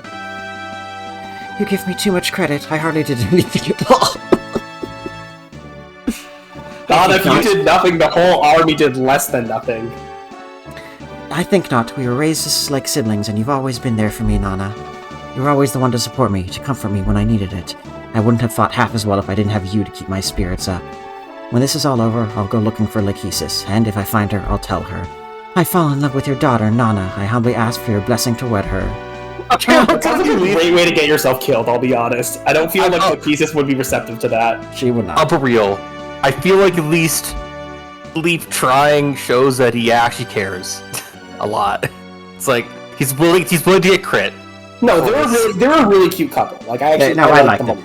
I didn't get it myself in my own playthrough, but they have a really adorable scene in Chapter 10, if they're not paired yet, where they talk about how Quan got some jewelry for Ethelyn when they were in Miletos, and he wants to do the same thing for her. And if you get that conversation, they automatically get paired, and it's frustrating because it's really easy to pair them up because they have such a high starting love and high love growth.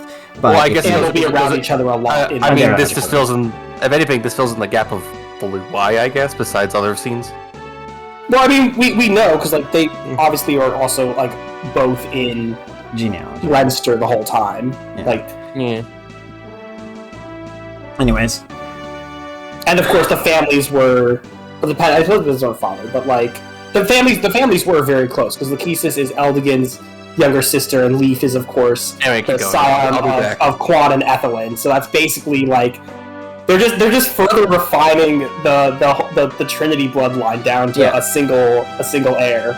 To clarify, Axor, Leaf's father and Lachesis's uncle, Leaf's father and Nana's uncle, and Sigurd were all very close friends in the settings equivalent of the Garagrak Monastery. So that would be Nana's also uncle. Yes, Sigurd. Yes. So doesn't that make them, I think, second cousins? Because no, because Leaf's Lachesis' pairing is indeterminate. Yeah, and also because she can't get paired with because because Lachesis I misspoke. It's not Nana's uncle. It's Selef's uncle and Selef's dad, and then Nana's uncle. Yes. Lord Leaf. I know we have a long way to go before our battle is over, but I hope you'll stay by my side, Nana. Of course I will. I'm honored, Lord Leaf. Prince Leaf, Lord Selef is here to see you. It seems my reinforcements were unnecessary. I'm relieved to see you safe. Up to remind you whose game it really is. Yes. I'm relieved to see you safe, Prince Leaf. Lord Selef, we're only here because we intervened at Leinster. The credit for this victory is yours. No, North Thracia was liberated by you, Prince, with your own strength. I merely played a momentary role, nothing more. All of North Thracia has agreed on uniting under your rule, it seems. I have never actually seen Selef before. And he's such a Marth kid. I mean, this is Sigurd... always, like... Well, I mean, the fifth... Like, blue-haired lords are a thing for a reason. Roy is the first who is not. It's Alm has like... Actually, not sure. I don't think OG Alm is he? I'm not sure about OG Alm, actually. You might want to look that one up. Let me check. Okay. Like, don't look at his portrait. Look at his... I know, his okay, you're right. His FE2 portrait is green-haired. His guided portrait is green-haired. Okay. Yeah, close enough. If a country that vast and wealthy were to join the fight against the Empire, my liberation army would have cause for celebration. Prince Leaf, will you continue to fight alongside me? There's still much left to be done, but if we were to join forces, I know we could overcome any challenge in our way. If you would accept it, I offer you a vow of eternal friendship to live and die as one, just as our fathers vowed before us. I'm honored to accept your oath. After all we've been through, I think of you as less as a cousin and more as an older brother. Nothing could make me happier than the idea of pooling our strength to create a brighter future for everyone. Then let us swear it upon this sword. We may have been born apart, but we shall die as one. And as your friend, as your sworn brother, we shall join hands and deliver Jugdraw from this evil. This I vow to you. And I vow just the same to you, an undying oath, and may the stars himself perish before it is broken. Ares in the corner sulking. Good. Thus, Leaf's battle, which started in the remote village of Fianna and ended with the liberation of North Thracia, came to a close. And Selef conquered 3 times the amount of territory in that time. Yet, although Leaf's battle has ended, the war for Jugdraw has just begun. You still have it's actually 2 chapters deep. Yes. In South Thracia, Travant's kingdom has already amassed great power. Okay, I don't have a snarky comment for that. That one's just true. In the Grand Vale Empire, Crown Prince Julius, the scion of darkness and incarnate of Loptuus, is still alive and well. Now, in year 776 of the Grand Vale calendar, the world stands on the brink of that's 777 to you. That's 777. I misread it. Yeah, I thought about it, but was Leon from Sacred Stones meant to be an homage to Julius? Yes, absolutely. Not really. It's okay, more well, just they play a similar role. Well, they're the big bad. I mean, usually the big bad's a dragon. Leon's different. It could be a little bit similar. I actually don't think it's took similar. 38 turns. It's more of a tempt. Holy shit. 52. Julius isn't tempted by anything. He's just purely possessed and taken over. Leon is it's really hard to say, but he seems to actually have been tempted, and he turns to it of his own accord. It's a very, I actually think it's a very different story. Yeah. I will say it is a little ambiguous as to what degree, at least at first, to what degree Julius is like evilness is because Loptus is possessing him, and oh my god, that was a huge turn increase. And like to what extent it's of like his own volition. It is pretty clear. Well, for that, Julius, let me finish. It is pretty clear that a substantial change overcame him when he was given the Loptus Tome by Manfroy, but I think there's a little ambiguity as to whether he was due to be. I strongly disagree. I think it's very unambiguous because, like, they basically they very nice, say that he was a very nice and like sweet child, and then he very suddenly changed. Like they make it abundantly clear. Okay, you know what? Actually, I remember now. You are correct. I take away everything I just said. That yes, Julius was very. It was always nice Manfroy's fault. Yes. Yeah. No, Manfroy is the main like human antagonist of genealogy. That's not really ambiguous. Oh, okay. No, it's not. Yeah, it's not Arvis. I mean, it is. It's really not Arvis, honestly. I love all of these giant turn counters, and then just 7. I mean, yeah. We only had to slam end turn for a couple maps. Complete military record. We were so my god, close. you almost got 70-76. I know, we were so close. Overall rank E, excuse you. Everyone lived, but also expected. We had really high turn counts. Okay. Oh, that's Ethelyn and... Oh, that's cute. Yeah, it's Quan, Ethelyn, Oh, Altena, it's, Finn's not there. What are you talking about? Sorry, Quan, Ethelyn, Altena, and Leaf. Yes. Also, Kaga... It looks like he's smaller. He really does. Yes, Shozo Kaga. Kaga himself. But yes, no, so, what I was gonna say quickly is that, the main, like, in terms of genealogy, I mean, like, there's a lot of minor antagonists, but the overarching human antagonist is Manfroy. Arvis is a significant antagonist, but Julius is, like, the public-facing human antagonist in the second half. The overarching antagonist is ultimately Loptus, and Arvis is... But Arvis isn't even, like, the main antagonist of Gen 1. He kind of is the main antagonist, like, in the final chapter, once you find out that he's betrayed Sigurd. But, like, even so... The antagonist, he just heals you in a cutscene. Like, he's basically your ally for the entire game. Well, and literally, just at the end of Gen 2, he's just, like, he springs that trap. But even then, it's, like, it's pretty clear due to some of his dialogue and things in Gen 2... They never actually really set Arvis up as an antagonist. That's kind of the interesting thing. Like, Seliph thinks that way, but they never really frame it for the player to think that way. Yeah, I mean, I would say, I say slightly more because, like, they say, I think, around when Quan, I think even as soon as you beat Dozla in, beat, what's his name, Stad? Dozla? Okay, wait. Well, the house also got. Yeah, as soon as you beat him, there's the whole cutscene where Arvis is like, I'm gonna betray Sigurd. But yes, anyways, along with the Lord Seliph, the rightful heir to the Imperial throne, Leif led the war to liberate Jukdraw. 100 wins. Also, look at that experience. I didn't know the game tracked that. After seizing the capital of Belhala, Leif went on to fight numerous battles throughout the continent. Alright, this is gonna be pretty ridiculous. Why?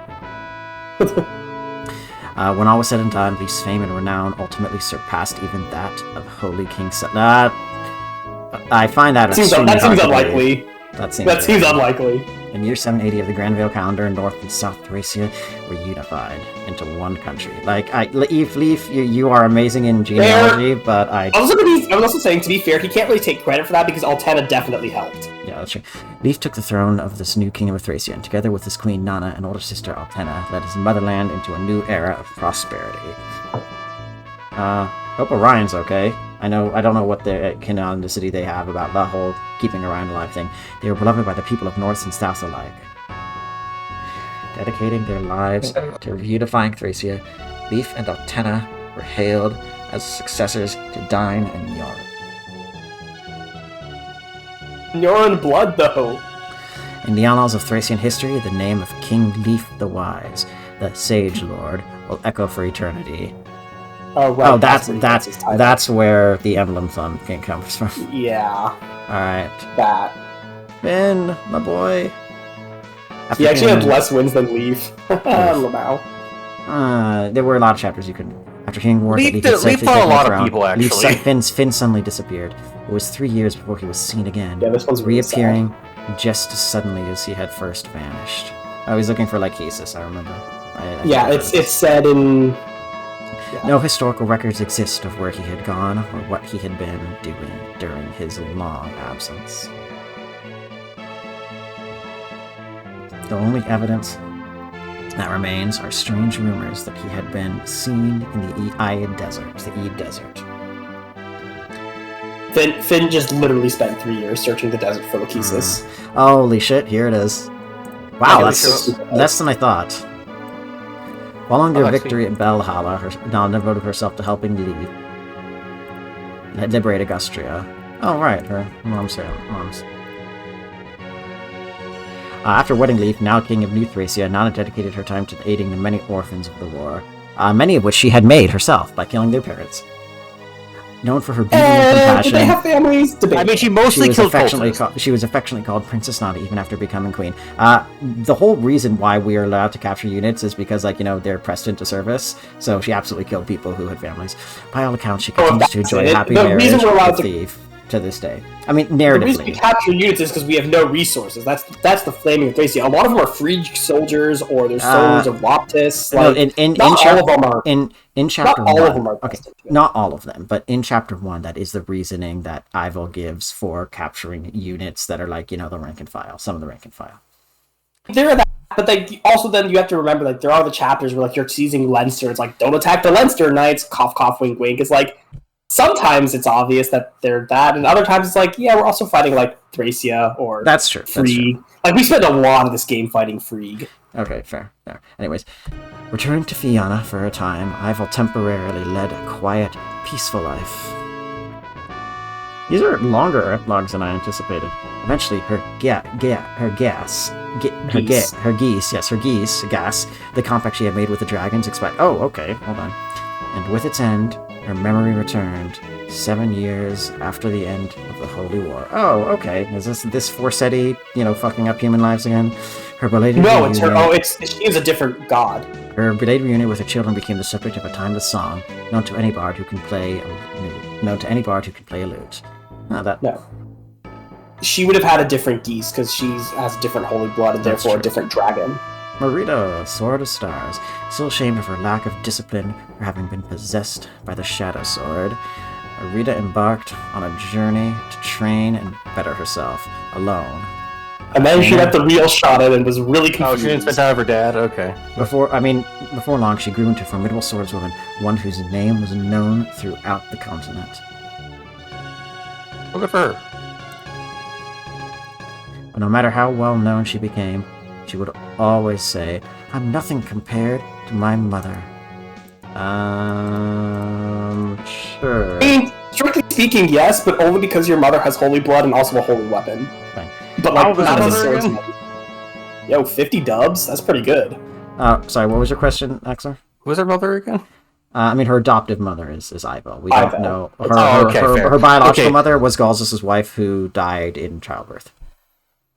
Okay, fair. I assumed Ivo was her. I just didn't think. I was thinking he's just talking about someone else or something. No, it's Ivo. She's talking about Ivo in this context. After Ivo departed Fianna, Halvin took the role of the village leader and commander of the Three Blades. What's Oseid's going to be? He quickly demonstrated his talent for leadership, and Fianna developed and expanded under his wise rule. Nowadays, Fianna is the envy of every village on Thracia's east coast.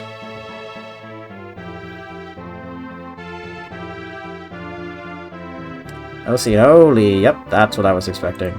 Yo, honestly, that's super close to Nana. After returning to Fianna, Oisin married and was blessed with many children, as he should be. Good boy. Axman. However, he remained prone to mood swings all his life. His quick temper was inseparable from his kind heart. Sounds like a head injury. He's just dumb. He eventually earned a reputation around the village as, quote, that oddball old man. Don't get near his axe. Despite not being fond of the other villagers, he proved to be a reliable man, always willing to help those in need.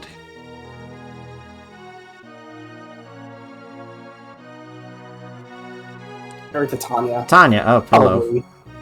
Tanya, after Dagdar's beloved daughter. After moving to Fianna, Tanya married and was blessed with money. Oh, yeah, okay, the implication is that they got married, I see. Oh, okay, so she married Ocean. Okay. Yeah. Owing to her honest and open-hearted nature, she quickly became a busybody, albeit in a well-intentioned one. She made it her business to help everyone, and over time, villagers came to rely on her just as they would a relative.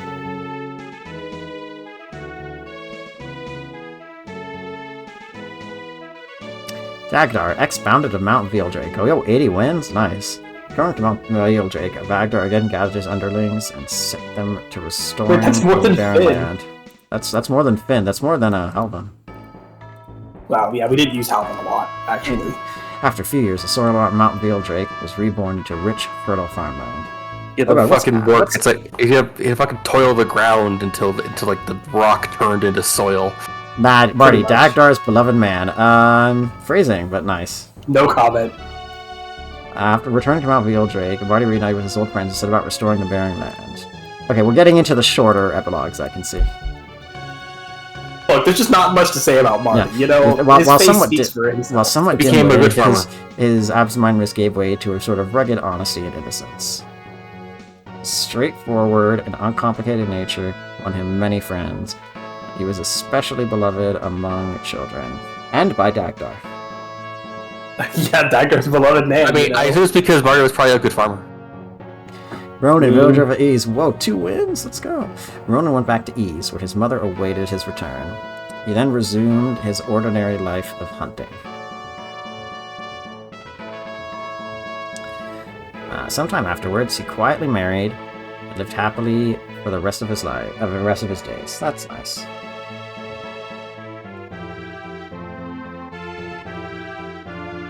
Safi, 0 win, 1 loss. What? Wait, hold on. How did that? We reloaded like once. Oh, yeah. The Finn Leaf also had 1 loss. Oh, I guess that's because it counts it. So it doesn't count if you do save states, but it does count it if you just restart the chapter. Okay, that's true. Okay, 0 wins, but enormously. I mean, we literally never gave her a tome. I know, enormously important. Safi made her way back to Tara, devoted herself to healing the sick and helping the poor. It wasn't meant as a condemnation. Like, it's like 0 wins, not indicative at all of how important she was. People looked at her as divine, and she eventually began to speak of her as if she were a goddess herself. She was.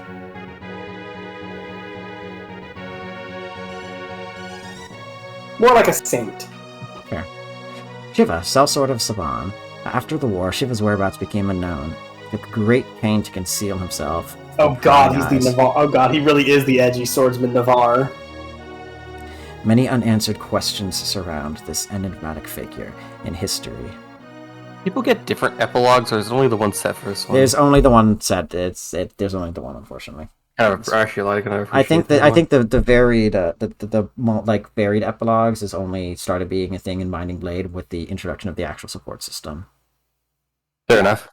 I mean, that's why I would determine it, is it would need the support system. So there's no real way to do it. Yeah, and I'm pretty sure it wasn't until I think it's not until Three Houses with its multiple routes that allows for the same characters mostly across different routes, where there would be variations in ending depending on route. Well, I mean, that's because Three Houses is the only game where there's different routes. That's true. Like, even Fates is technically 3 different games. Yeah, whereas Three Houses is not, so that's kind of a distinction without a difference. Yeah, you're right. Sorry. Scholars have proposed various theories about his origins and activities after the war, but none of them are credible. I just realized we're going to have to see the epilogues for the 3 generic calves. Yes, congratulations, you'll get backstory. Lithis, we're getting Christmas Calf lore. Lithis, the rat bastard. Lithis was one of the many to run a post as a government official and served as one for a short time before vanishing. Yeah, he was literally cut it where he clearly took money and ran. Also, he was just embezzling things. 3 losses, ouch. During his time in office, the Kerberos garrison wiped out the pirates still hiding in Corsair Island and other nearby islands. Oh, I wonder if it also counts as captures.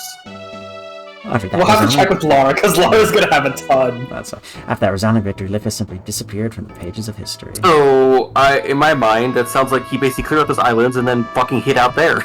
Probably. Yo, look at the Fergus combat, though. Yeah, Fergus is a really good unit. We used him a ton, especially in After the fighting was all over, Fergus vanished almost immediately. Was he an illegitimate son of legendary knight Beowulf, a long-lost prince of the Connaught royal family? You tell me, Thracia. I don't know. Rumors persist about this mysterious figure. With Fergus gone, the truth has been lost forever. He's exclusive to this game, right? Yes.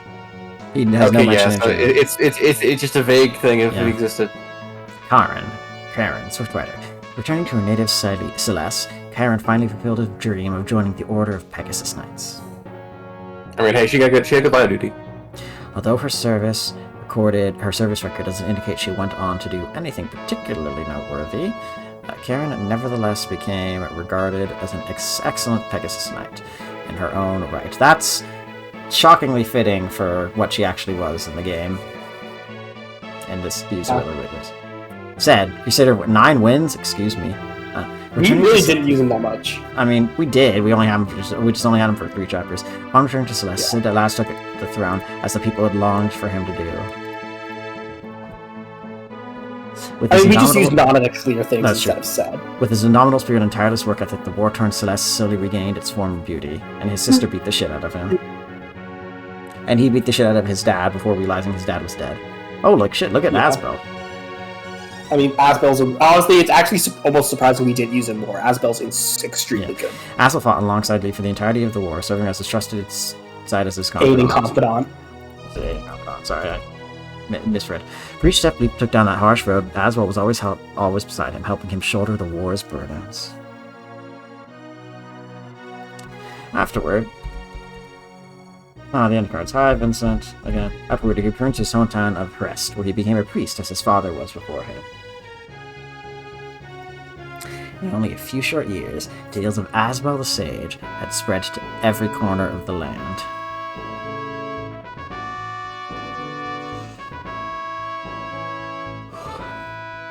Brighton, sure. Returning to Munster, Brighton devoted himself to its reconstruction, and also taught swordplay to all who wished to learn.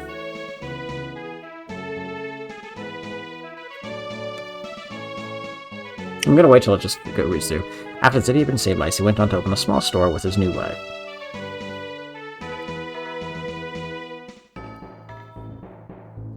Matcha.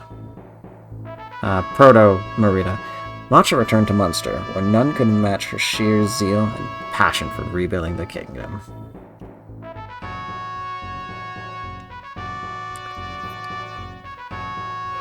She soon married a fellow soldier who had also served in the war and gave birth to a child. So probably Brighton. Yeah, probably. Despite these changes, her drive to aid Munster never wavered, and she stayed devoted to the city for her entire life.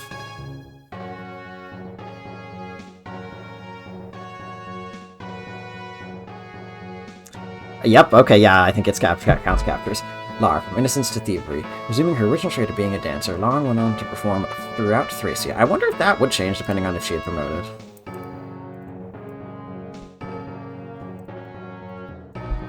Captivating dance, known to rejuvenate the audience in spirit, soon became a symbol of Thracia's own revival.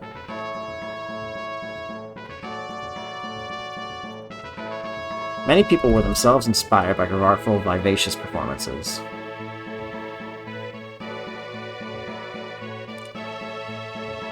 Dulcin! Determined to protect everyday folk from bandits, Dulcin relocated to Kerberos' Gate, near where his siblings lived.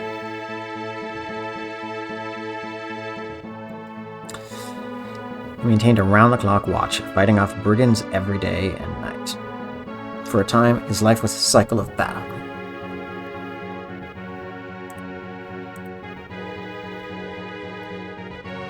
Before long, the bandit gangs that had long plagued the area around the fort were all but wiped out. There only could be only so many of them before people would be like, get the fuck up. Once said to be, quote, a place, quote, more terrible than hell itself, the fort was now called, quote, more safe than the gates of heaven.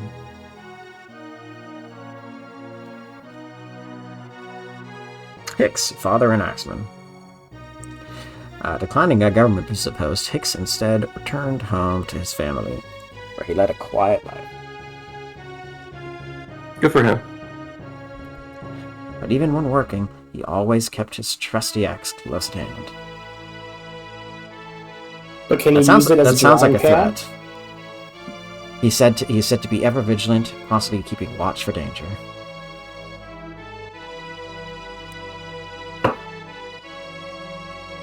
Glade, Knight of Integrity. Glade was appointed commander of the new kingdom of Thracia's military, the highest rank in the army. He was entrusted with overseeing the military's reorganization as it swelled in number, with North and South united. Initially too large to be sustainable, the army's excess troops were divided into several new branches, with only an elite few soldiers permitted to stay in the main force. And, that's a good idea. Well, let's see. The restructuring of the military was successful. Its organizational acumen saved Thracia from a financial crisis. Okay, that was not the ending I was expecting. Well, good to know that, like, it paid off, I guess. Selphina, Bow of Beauty. After the new kingdom of Thracia's army had been stabilized, Selphina resigned from her post as an officer. Instead of becoming a mother, she opened her family's mansion to the many children who lost their parents in the war, many of whom Nana had made. Became big mom. Well, she became a big mom. The orphans she saved grew up to be great men and women. A new generation guided Thracia into the future.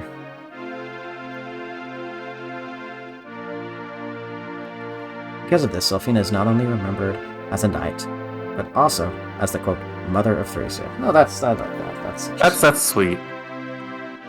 God, I think I too much of a soft spot for, like, this noble archer ladies. Yes, I know. It's a good one. Oh boy, you're gonna love Astrid then. For centuries I liked Astrid, I think. For centuries afterwards. I drew as a bow knight. Astrid's great up until Radiant Dawn happens, and then it's a problem. I mean, I didn't get through much of Radiant Dawn, unfortunately. Makalov just shows up to ruin everything as he often does. Well, we'll get there when we get there. Yeah, let's talk about that later. Sorry, I just want to get through the ending sides. For centuries afterwards, people would invoke her name for good fortune, hoping to inherit her strength and kindness. Interesting. Cain, oh boy, generic number 1.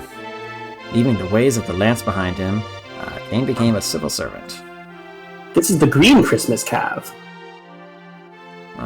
He instituted sweeping reforms to restructure Leinster's army, making comprehensive policy changes one by one. Nicknamed the, quote, taciturn tactician, it said that Leif and his descendants relied greatly on his wisdom. Taciturn because suddenly I resonate with this guy. I was gonna say, suddenly I resonate with this guy. Alba, generic number 2, the blue one. Red. Right. At his own request, Alba was reassigned by Leif and Altena to a post in the former region of South Thracia. In South Thracia, born and raised? Yes. There, he strived to quell the area's civil unrest and restore order to the war-torn land. See, this is how you know they're the green and red Christmas Cavs. The green one took a chill office position and calmly worked to create a better nation, and the red one said, put me in, coach, and went back to killing things. Yeah, at first the locals treated him with disgust, referring to him only as the Northerner. That sounds like a cool name for a cowboy movie. The Northerner. Yet his jovial and friendly nature eventually won over the people's hearts, and they treated him as one of their own. Yeah, I mean, it's basically a Western, but like North-South divide. Yeah. Instead of East-West. Alright, and generic number 3, the odd one out with the, orange one. Blue. Robert's fondest wish was granted when he was assigned a permanent post in the army of New Thracia. Did the music just stop? Okay, no, it's still going. I mean, it has to loop. Despite fighting countless battles, he was a nervous wreck when at the royal court or other social functions. Okay, I actually... Well, it's not quite me entirely, but it's reasonable. Unbeknownst to him, this only added to his popularity among the army's female officers. This man gets pegged. I I was more thinking like really they just want to eat them up, but fair. Carrion, nobleman of Leinster. At Leif's own request, Carrion/Callian transferred to a posting at Castle Meath, which reunited him with Hannibal. That's where my brain always goes. Love that guy. Wait, who? Sorry. Yeah. From then on, the two worked together to ease tensions between northern and southern Thracians. Also, she was thenceforth called the Boss. I understood that reference. General Hannibal is a recruitable character in FE4 who's kind of tedious and annoying to recruit. He is considered one of the most influential factors of the successful reunification of Thracia. He's a general of Thracia who is like, what if we don't do something stupid? And Geron's like, no, go get yourself killed. I'm holding your son hostage. After the war, Olwen returned to the Dukedom of Free. There she spent all her strength helping the new young lord rebuild her family's land. So that's probably a reference to Arthur. Yeah. Whenever she thought of her brother Reinhardt, she was overwhelmed by an odd mixture of pity and anger. I mean, he's alive. He's just, in prison. Nah, he drowned in an ocean. Yes. That we dropped him in. But because of that history, she went on to choose a rather unremarkable man to be her husband, to the astonishment of all. Oh, she chose Marty. No, she chose one of the Christmas calves. Fred! Truly an unremarkable man. Or, Fred. After the war, Fred returned to the Dukedom of Free. I mean... I don't think you see it as unremarkable. He's kind of unremarkable. Fair. There he spent all his strength helping a new young lord rebuild the war-torn land. Okay, yeah, he went on to marry a young noble woman, with close ties to House Freeg's inner circle. Though the difference in their age made him the butt of many jokes. Oh, okay, yeah, that was Olwen. Yeah. Is Olwen meant to be like early 20s and Fred's like in his 40s or 30s? I mean, who knows with Thracia? Olwen could be like 16. Yeah. And Fred could be like 21. Telling me he was, quote, going back to his hometown, burned departed for part somehow. Also, I'm sorry, I missed it earlier. What did you say about Hannibal that prompted Axel's question? Oh, I just did the Hannibal thing. Hannibal! Oh, Hannibal, yes. Yeah. Rumors abound of his activities since. And as everyone to be found. Some say he returned to Banatry, others say he helped rebuild Tara, and so on. The truth remains a mystery. I think he could do all of it, actually. Because he's like, the guy just kind of did what his own, kind of did what he thought was good at the time. Pern is actually a really interesting character. I like Pern a good deal. True, the man called Death itself. That is a massive overstatement for a very generic Myrmidon. Yes. And immediately after the war's end, Trude slipped away in all the confusion. Nearby witnesses claimed he vanished into thin air. Little is known for certain, but several legends state that he returned to his old life as a sellsword. Look, it's the Navarre, but less cool. It's the second Navarre. This game gives you 2 Navarres. Salem. I would have liked to use you, Salem. I just didn't really get a chance. But Emma, why does the game let you have 2 Navarre? because neither of them are actually as good as the Ira that you get. Fair enough. I wasn't expecting a logical response, but that's. There isn't one. Well, actually, the real answer is the same reason FE6 does it. Is these games were not designed with. I mean, obviously they weren't designed with save states in mind, but they also weren't designed with the intention of resetting for deaths. So the intention was, for example, you live of your choices. Well, no, it's also just like if you lose a unit, you get a replacement. Oftentimes they're worse. FE6 is basically the perfect example of this. Like, you get 4 calves, you get a second Jagan. Like, you literally start with 3 calves, an armor knight, and like Marcus. And in chapter 7, you get a second set of like 3 calves and another paladin. It just perfectly. You get Dorothy to replace Will. Like, the game keeps giving you get Fur to replace Rutger. Like, the game keeps giving you units in similar classes. Yeah. Yeah, and again, it's supposed to be like the design philosophy really didn't change until much, much, much later. Yeah, and I should also point out that like the concept of archetypes, I mean, they're obvious and they are like they are show up consistently enough because that they can't not be intentional, but that also doesn't mean that they're like slavishly devoted to like you'll get one bar. There's a few archetypes that are consistent. For example, Christmas calves, they're not always calves in modern games, but generally you have a red unit and a green unit. You will always have a Jagan of some kind, except in 3 houses, because fuck you, that's why. To me, it's more of it's. I think it's more just staples of the franchise. No, I'm not. I mean, they are staples of the franchise, but they're stable. They just happen to be. They just happen to be named after the first unit in that category, which is of course from FE1, which is Shadow Dragon. Or the most prominent, usually it's FE1 though, because almost all of the ones that actually appear consistently are from FE1. Yes, no, I know. S, Jagan, Board and Cord. So generally speaking, I wouldn't say Board and Cord aren't really. That one's not that common, but generally speaking, the reason the games do it also is to give you a shorthand for what you can expect out of a unit. Just because if players are familiar with the series, they'll get a unit and they'll say, "Oh, I get it. It's similar to this unit." So the archetypes, of course, aren't just homage to older games. They're actually a very carefully designed part of the series as a whole, like of the meta series, for players who play the series to know how to play the game. And for balance. That's it. Yes, exactly. That being said, what my comment about not set in stone, I meant more that they aren't always you get the one of this representative. Like you've said, they often have at least 2, sometimes 3 instances of some archetypes, especially the early game ones, the ones that appear early game, in case you lose one. Joke about Navari specifically is that Navari is a very edgy swordsman, but a lot of the following people in the Navar archetype, Fur obviously is not edgy, but Rucker, Shiva, oh man, those are some very edgy swordsmen. Felix. So that archetype, that archetype isn't about the edginess, but oh boy, do a lot of people fall into that route. Karel, although he's a pre-promote, so I guess technically the one for FE7 would be Guy, but Guy's not really that edgy. Yeah, and then, in FE8, you have Joshua, who does not really fit that in a lot of ways. Yeah, well, Guy and Joshua are just the swordsman archetype. They're the Myrmidon archetype. They're not the edgy Myrmidon archetype. Yeah, no, and, it's usually, the concept of archetype is both gameplay and, character/personality, and there's some archetypes... gameplay, though. Yeah, and there's some archetypes that are, independent from gameplay and that are just personality. The Flirt is not always a Cav. I mean, that's more just personality archetypes separate from Fire Emblem entirely. That's true. Anyways, let's keep going. After the war's end, Salem moved to a rural area and became a recluse. He recorded the story of his life in writing. Sounds nice.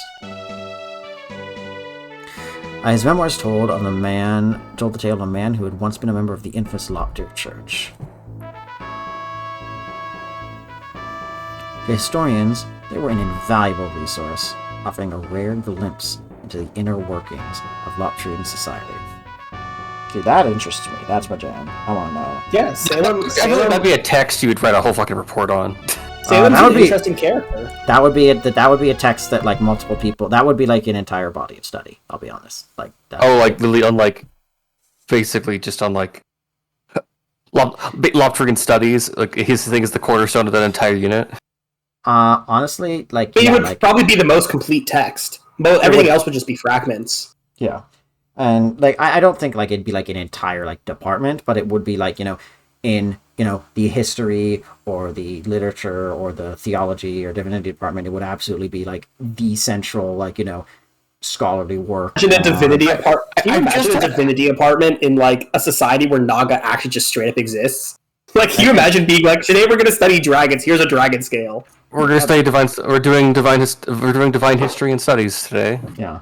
And here's Professor Sad with his magic holy tome. I just had an idea. Okay, well, share it, but I also want us to advance. So I'm honestly curious if we ever did it in a Fire Emblem game where it starts in modern day, where it's basically about a group of historians trying to basically research old records about a holy war. You have described partially Tokyo Mirage Sessions. I was going to say, do I really have to say Fire Emblem Heroes? It's not that, actually, though, because it's not actually that. Do I really have to say Fire Emblem Heroes? Because I really don't want to say Fire Emblem Heroes. That doesn't count, though. That's a shortcut so they can do gacha. Anyways, after everything she had been through, on returning to Tara, Tina remained just as rash and impulsive as before.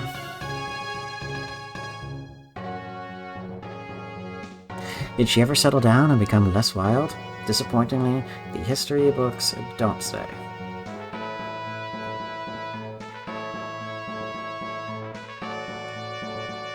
Noan. Lost Moon Cloud of Tara. Noan returned to Tara and set about rebuilding the war-torn city. She guided Tara into an unprecedented era of prosperity, secretly using her wealth to support Leaf's reign.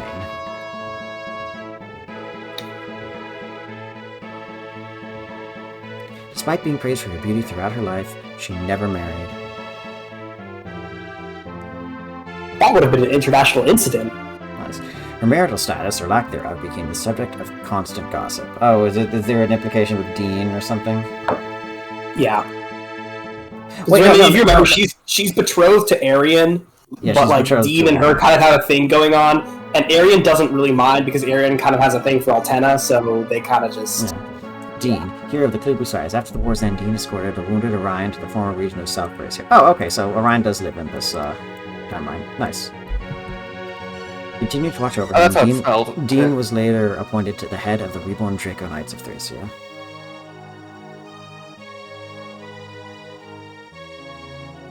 A few years later, he re-entered the stage of world politics, his new post elevating him to a key role.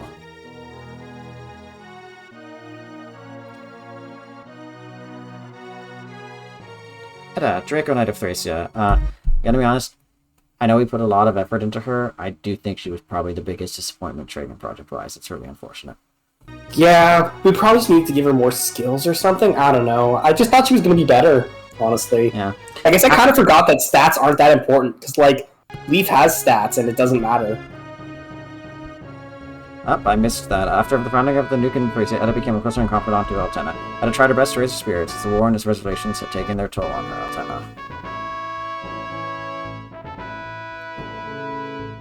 She took her duties so seriously that she never concerned herself with her own well-being. That sounds unhealthy. Ultimately, Edda sacrificed her own happiness to better devote herself to serving Altena and the restoration of Thracia. That's depressing.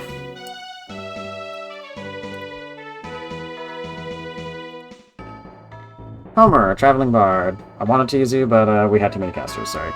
Homer toured the entirety of Thracia, performing in every city, big or small.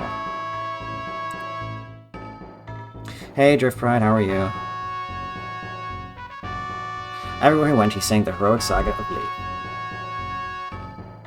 Also, yes, Fire Emblem is not in this game, mostly. Based on his first-hand experience in Leaf's army, his song was universally beloved and became a staple of Thracian culture. The closest you get to having a Fire Emblem is Sias. Julius shows up and laughs. Julius shows up and laughs evilly like twice and then disappears. Yeah. I mean, Sias is an illegitimate son of Halfvelthamer, so close. But taking up farming tools from the same Frost he swung a sword, Ralph poured his energy into healing the land. Save for this one detail, no other record of Ralph can be found in historical texts. Having made no effort to preserve a record of his deeds, he is emblematic of the many humble folk who aided in Thracia's restoration, but chose to fade into obscurity. Ralph was like pretty helpful, actually. We used him a bit. He was good. He was important in the defense map, the siege map. Well, he was a good backup unit. Yeah. Shroff, Priest of Bragi, again, super useful, not reflected in the wins. Shroff never did return to the tribe of Bragi. Instead, he's wandered Jukdral, spreading the teachings of Edda. His missionary work was noticed by other Bragian priests. His earnest efforts motivated them to follow suit.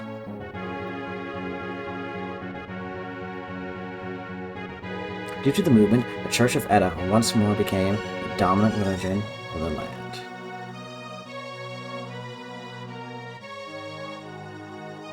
It is a little confusing that there's like Edda blood in House Ingvi, but then there's the character Edda. Yeah, but one has two Ds. I know. Amalda, retired knight. Amalda returned to the Dukedom of Frigg and devoted herself to restoring it to its former glory.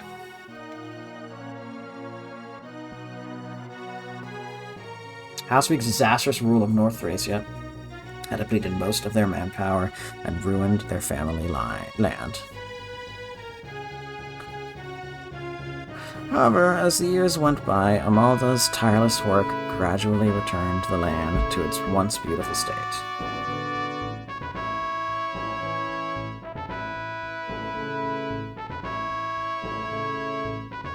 Misha, first of the new Falcon Knights.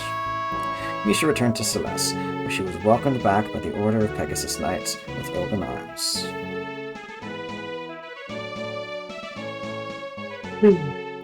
When the subsequent war to liberate Celeste, she was honored many times, battle in battle.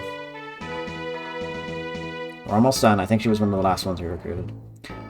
Afterwards, she was named commander of the next generation of the Order of Pegasus Knights. To her superiors, she was a capable and fair commander. To her subordinates, she was a kind and popular leader.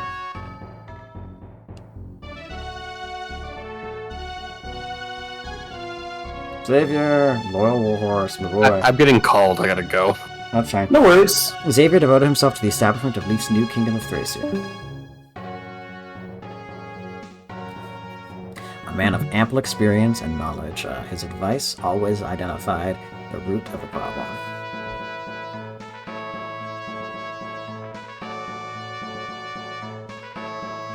While the new kingdom of Thracia's government was still developing, the younger staff found his counsel invaluable. You're working on Patron genealogy? Nice, nice. So good to find them good ones, yes. Dermot, Charming Knight. I think this is the last new unit. Oh no, Galzus. After the war's end, Dermot departed for Augustra with his cousin, Prince Ares. Okay, so that confirms the Lykesis werewolf thing. Their combined efforts led to an era of unprecedented growth for their motherland. Hello! Turns out it was a false alarm. No worries. Alright, this is the last one. Galza, sullied swordsman of Oth. After the liberation of Munster, Galza simply vanished. There is no further mention of him, good or bad, in any reputable historical source. Perhaps he disappeared into the night, or perhaps his existence was deliberately covered up. There's no way to know. It was an inside job with deliberate cover up. Oh, Sarah's the last one. Sarah, doomed by fate. Sarah quietly removed herself from the public eye after the war. Be Xavier. No, we already saw Xavier. You already Xavier. Yes. According to several legends, she was placed under Leaf's protection and lived a humble yet spiritually rich life.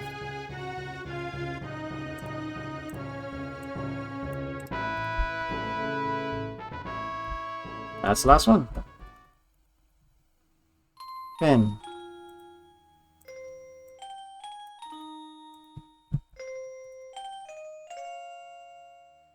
With one N. Oh, yeah, yes. Nice. It would be very funny if that was like Finn. Finn. Finny. This is the. I think you could just, if you press a button, it'll take you back to the main menu. I just wasn't sure whether the song had further to go. Well, I think it's just. I mean, it's just kind of plain. So, I mean, Matt, what are your thoughts on FE5? You've done it. You've beaten FE5. oh, I guess it's not 4.5. I guess. And we didn't even get soft locked. We did not. No. All right, I'm gonna close that. Well, the rest of this is gonna be a black screen, everybody. But Lamau. yes. So we insert the graphic that we somehow painstakingly made that doesn't exist. I mean, we have one. It's just a silly one. Also, we didn't make it. We stole it. Yeah, so don't use it. Yes. Here we go. I've given you my. Actually, I've given you my a good pre-stream graphic, right? The guard one. Which one? Yeah. Or maybe not actually. It's the one I'm showing right now. If the teacher. Oh. Yeah, that one. Another one. But anyway. Right. So yeah, thoughts on Thracia? Hold on, can I change this text? No, because that text is changed. Well, you can change the "be back soon" text. Yes, I know. That's Let me see if I have anything better suited to this. Okay. I have the Emmett seal of approval. What is that? It's something very silly I made in Put it in the MS Paint. chat. Put it in the chat. It's something extremely silly I made in MS Paint. Put it in the I have chat. I have one for disapproval as well. It's a seal. It's a literal seal. Hang on. The one for disapproval is great. You really owned up to just being the Marky Mark. I mean, it's because I really just don't change my profile pic ever, so, like, why not? For those of you on Twitch who can't see, my profile picture in Discord is Mark. Is from Blazing Focus. Let me it's on Blazing Sprite, yeah. Because it just amuses me. The tactician amuses me. It's all necessary. But let me see if I have, like, an actual silly thing.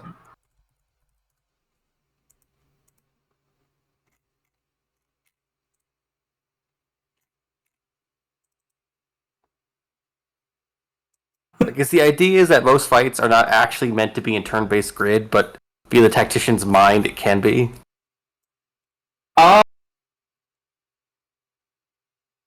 Dunno. There we go. Okay, this is what we're gonna have for now. So, Thracia. I'll start with the. Honestly, I'm just gonna like kind of thought just a little bit. This was probably the least favorite Fire Emblem game I have played so far, unfortunately. It is not a bad game. I don't think there is a bad game in the series yet. Well, actually, no, that's true. That's not true. I haven't played a bad game in the series yet. I do think that there is a lot that is done very well about kind of the feeling of desperation. There is some really good stuff done with a few of the characters in terms of like kind of binding them together and making them feel connected, especially with like, the Eyeball reuniting and the, epilogue and such. And I think that they do a good job of really selling the tension. I think a lot of that doesn't translate well to engaging gameplay or to. Yeah, that's kind of what my big problem with it is. It's a lot of moments, not really overall experiences. I think that hold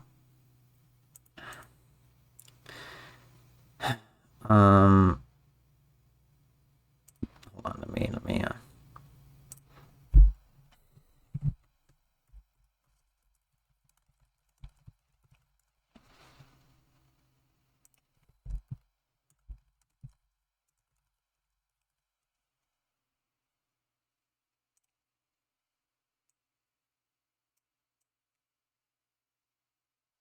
There we go.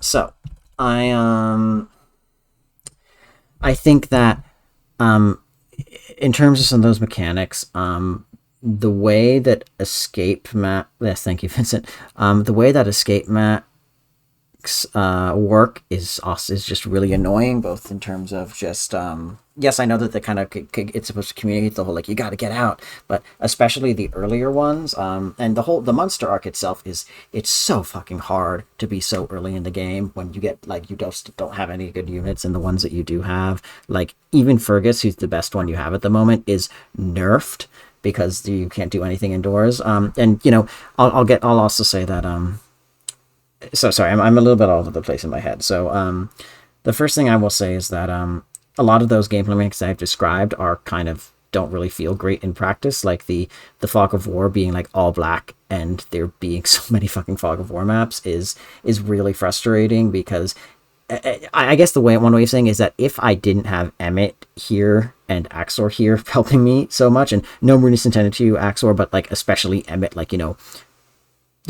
With They're literally cheating. I'm looking up the maps online. Let's not pretend that I memorized these. I looked them up online. Yeah. This would have been like so much worse, and it was already really annoying. Like I know I joked about it earlier, but it was really frustrating that like almost every session was Emmett saying at the start like, "Oh, you're gonna hate this map," or "Oh, this map is really tedious," and like there weren't really too many maps that I like genuinely had like wow, this is like I feel really good about this. Like a lot of them were slogs. And this map's gonna suck for maybe I want to say set it for maybe 18 of the 25 maps in this game. Yeah, and that's too many. And a lot of the ones that did not fall into that were either really easy or just kind of okay. Now, some of those really, really, oh god, this map sucks maps were not actually that bad, or were still fun to play. I'm thinking of stuff like the siege defense map. I'm thinking of stuff like the what was it? The God, I'm trying to let me do a quick check. Remember, like, think about what 24x would have been like if we didn't completely cheese that map. Yes, no, exactly. I'm trying to think. I think the first Fog of War map was actually a lot of fun. The Not that hard a map. It's a pretty good introduction to the mechanic. The second to last Manster Escape one, where you got all of the houses and villages, that was actually interesting because you do have to do some balance between like the escape element and the actually going to the houses. Yeah. I think that's a really good map. I think it's actually pretty difficult, but I think it's a good map. Chapter 9, where you have to get to like Selfina and such, where we began the Nana pain train, the Nana training arc. That was a lot. That was really engaging because of the yes, getting across stuff overland was annoying, but there was the chasing element that you had. Chapter 10 sucked. Chapter 10 was interesting, but still frustrating. Chapter 11 was kind of really short, but not too painful. Chapter 11X is just kind of weird. Chapter 12 was yet another Fog of War with an annoying sleep mechanic. 12X was kind of easy. 13 I actually liked a lot. I actually like Chapter 13 a lot. Chapter 12 is generally one people warp skip with Salem. That's one where like I think a ton of people warp skip that one. Yeah. Or at least they warp skip to Salem to take Salem out quickly. Chapter 13 and Chapter 14 I actually had a lot of fun with because of the combination of defense and like objective pursuit. Even though they were annoying. 14 X was horrendous. Probably one of my least favorites in the game. The escort one. Chapter 16. Oh yeah, that was awful. Yeah, Chapter 16A was actually a lot of fun. I did like that. Yes, it was kind of tedious, but I liked the narrative context and elements. Chapter 17A was a lot less fun. 18 was annoying as balls. 19 was really not fun. What do you think? Hardest recruitment of the series? For so far, absolutely. Well, 19. it's either going to be that or Good night. Thank you, Vincent. Or what's the other one that's really obscure? It's either that or Chapter 19XX of Binding Blade or Blazing Blade, because like get nil to level 7 in Lin mode. 19XX is the one where you have to get Nils to level 7, you have to go to 19X, and then you have to kill Kashuna in 19X to get the only Gaiden chapter within a Gaiden chapter. Yeah, no, that's fair. Which is obscure as hell. Which is crazy. Yeah. 21 was annoying as balls. 22 I actually really like. Yes, we did cheese some of it, but like we did like kind of get Reinhardt out of the equation immediately, but even besides that, besides that part of the bottom that I kind of screwed around with, it was actually, I liked that. And then pretty much everything in the end game except for the very final chapter was just like horrendous. So I would say like the vast thank you, Drift. Hope you have fun. Please ping us if you have any interest in help on that. I would say the vast majority of maps were just too annoying to actually be fun. And I think that was a combination of unique Thracia mechanics, like the whole having to juggle around to capture enemy stuff. That was fun. I liked that because that allowed you to often get like access to unique enemy equipment and add another layer of what you needed to do, while also creating tension of you have to do some capturing to get more weapons that are worth anything. I did not like stuff nearly as much of like, sleep staffs have infinite range. Yes, it does mean you can do that too, and I understand how that breaks the game and that's fun, but stuff like, okay, sleep staffs having infinite range, like stat staffs having infinite range is less of an issue as much as there's no way to cure them without a restore staff. Because that leads to a lot of situations like Chapter 13 with Salem, where it's like, okay, well, if the wrong unit, 12 with Salem, where it's like, if the wrong unit gets slept, you're kind of fucked for ages. I think that the whole mounted units are not mounted indoors is just, yes, I get what they were trying to do of like, create a different balance, especially given what things were like in genealogy, but it's just not fun. It makes so many interesting units just like totally bad, especially because the last 3 chapters are completely indoors, and so unless your mounted unit is already stupid broken, like Fergus or Nana, or Dermot, then they're not going to be useful at all. I think that I know unit balance is not the most important thing, and it's not nearly as bad as a game like Binding Blade in terms of shoveling a bunch of like garbage units at you, but there is a pretty wide... a smaller cast. Like Binding Blade's cast has got to be one of the biggest in Fire Emblem history. Yeah. Like it's huge. Yeah, but this game is generally better, but there's a lot of weirdness about some choices. I'm getting bogged down a lot of minutia.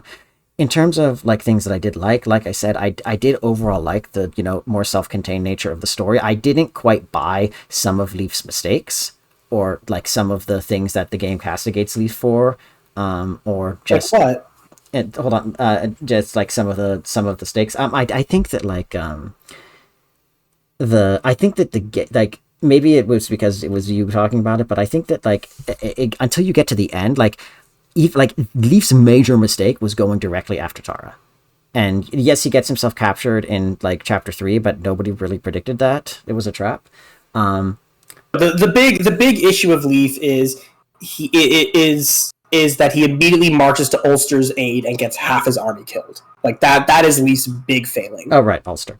Yeah, but I get that, but it still feels like the game wants you to believe... Well, maybe, again, it's just you, but I still feel like the game wants you to believe that, like, he's completely incapable when he has actually... That's not it. It's that Leaf's very reactionary. And, like, think about it. Like, Leaf... Like, part of the reason that so many of the chapters are awful to play is because of the decisions Leaf makes. Like, Leaf's like, we need to do this right now. We can't wait. And so you end up going into a more fortified enemy position. Or you end up having to hold Leinster with no units. Or like disagree. Things like that. I think it's more about just a reflection of how desperate the situation is. But like the point that Augustus makes is that had Leaf not made those decisions, they would have had a better time of it. And that's why you fight maps where enemies are in fortified positions, is because Leaf chooses to do it. You as the player do not get a choice about it. But Leaf is the one making the decision on the behalf of the player. Yeah, okay, that's kind of what the dissonance is you're saying like, well, I played the map and I beat it, so you know it really couldn't be avoided. But my point is that in the narrative, Leaf could have avoided that. I mean, which is why Augustus chastises him. I suppose I understand what you're saying. I still don't fully think that like I guess I don't really buy in some extent given some of the stuff that gets thrown against him, the idea that like every single map situation is his own fault. Like the whole like Leinster siege thing, like he handled that pretty much as well as he could in terms of actually like, you know, taking the castle and holding it. I think there was a point there was like he didn't have to do that though. I mean, what else is he supposed to do? He needed to make a move. Like Leaf's force. This is the point that Augustus makes that Leaf does not accept for a long time. Is Augustus recognized that Leaf's force is a guerrilla band?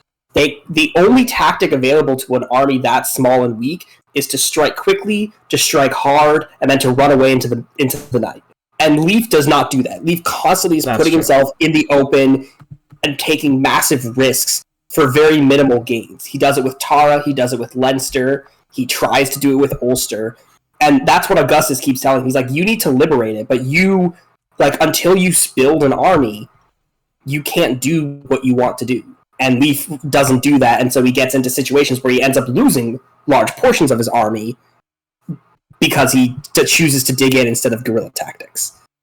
Okay, I get that. And that's why I'm saying there's a dissonance between gameplay, where you have units like, you know, Nana and Finn, and like it actually looks like you can sew an army, versus the narrative, and the narrative is saying this is what's going on. And it's actually funny, because I think one of the biggest things in FE5's advantage is that, as you said, the narrative and gameplay are tied in together too well. Like, it makes it feel hopeless and desperate. You don't have weapons, you gotta capture them, gold is scarce, you can't really shop. It's a hard struggle, and that fits in well with the narrative, but it's weird that this part doesn't, because at the same time, it's like, you get your Juggernaut and you get going, and, well, it feels like you could take on an army. Yeah. So to get back to the things that I like, sorry, there's Pride. Like I like, you know, the music is nice. I still generally prefer the aesthetic and the music of and game looks good for SNES. I still generally prefer the aesthetic and music of Genealogy, but maybe that's just because it had a different direction in that respect a bit. It is higher fidelity in this game overall, absolutely, but there's just something about the stylizing in Genealogy that I like. Compared to the GBA, which also is very heavily sprite art. Sorry? I said, how about compared to GBA? Oh no, the GBAs are absolutely better. I prefer them. Yeah, you prefer the GBA. I do too. In terms of music, I think it's actually a bit of a toss-up. I really love the music in all five of the games. But in terms of art, FE6, FE7, I like the sprite art a lot more. Yeah.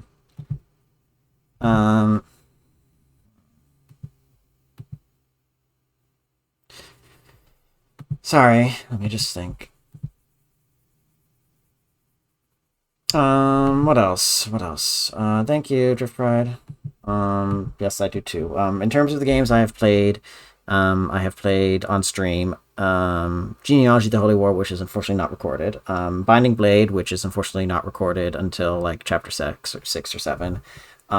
Blazing Blade, Sacred Stones, and now Thracia. So all of the GBA games, both of the SNES games. I have also played Three Houses and Three Hopes, but those were not on stream. And then those are my introduction to the series, so those are probably not going to be streamed. We are probably also, this is something I will repeat later before we end, but I am not going to be able to stream next week and not going to be able to stream probably the week after until maybe Saturday. We'll be taking a short break. Yes, I am going to be at a professional conference next week and then traveling the week after. I might be able to play Thursday the 4th, the 4th of July. Yay. But you might be busy that day, and I need to fly the next morning, so we'll have to see.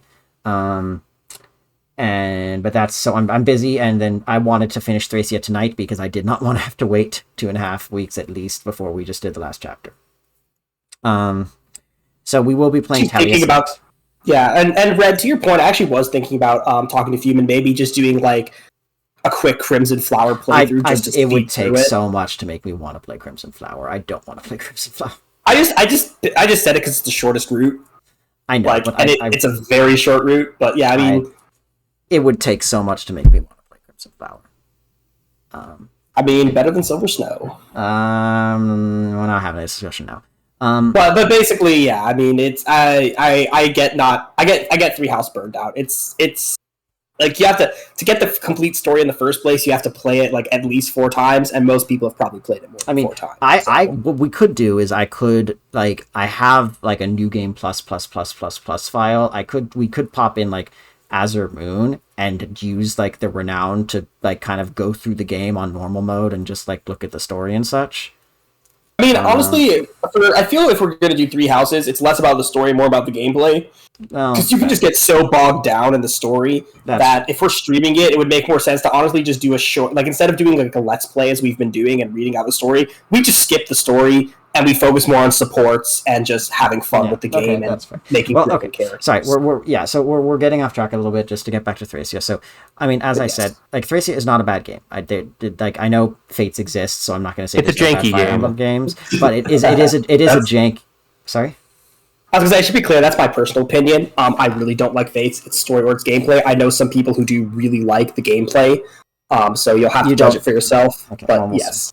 I'm not going to say... So, there's no bad Fire Emblem games that I've played so far. This is still my least favorite, because it's really janky, it's really clunky. If I didn't have Emmett here, basically, Emmett and I have, we've gotten a lot better about, me making more of my own decisions in gameplay and such. But like, if it wasn't for, him telling me, hey, this map has like, this specific gimmick, it would have been intolerable. Like without the knowing where the warp tiles are, which by the way, there's nothing visually to indicate them. Like the final guidance chapter 25. I should also be clear. This is the first and probably the only time I will ever actually tell Fume to look at the map. So normally what I do is I have the map along with reinforcement data and stuff like that pulled up. It's something a lot of Fire Emblem co-hosts do. You'll see it, for example, if you watch Mecha often, he'll have Raisins co-hosted with him, who has, the same site I have up. It's just something that, like, it cuts down on ambiguity, especially for people who've played the game before and they, like, only sort of remember stuff. But generally speaking, I never tell Fume, hey, look at this. I like to let him go in as blind as possible.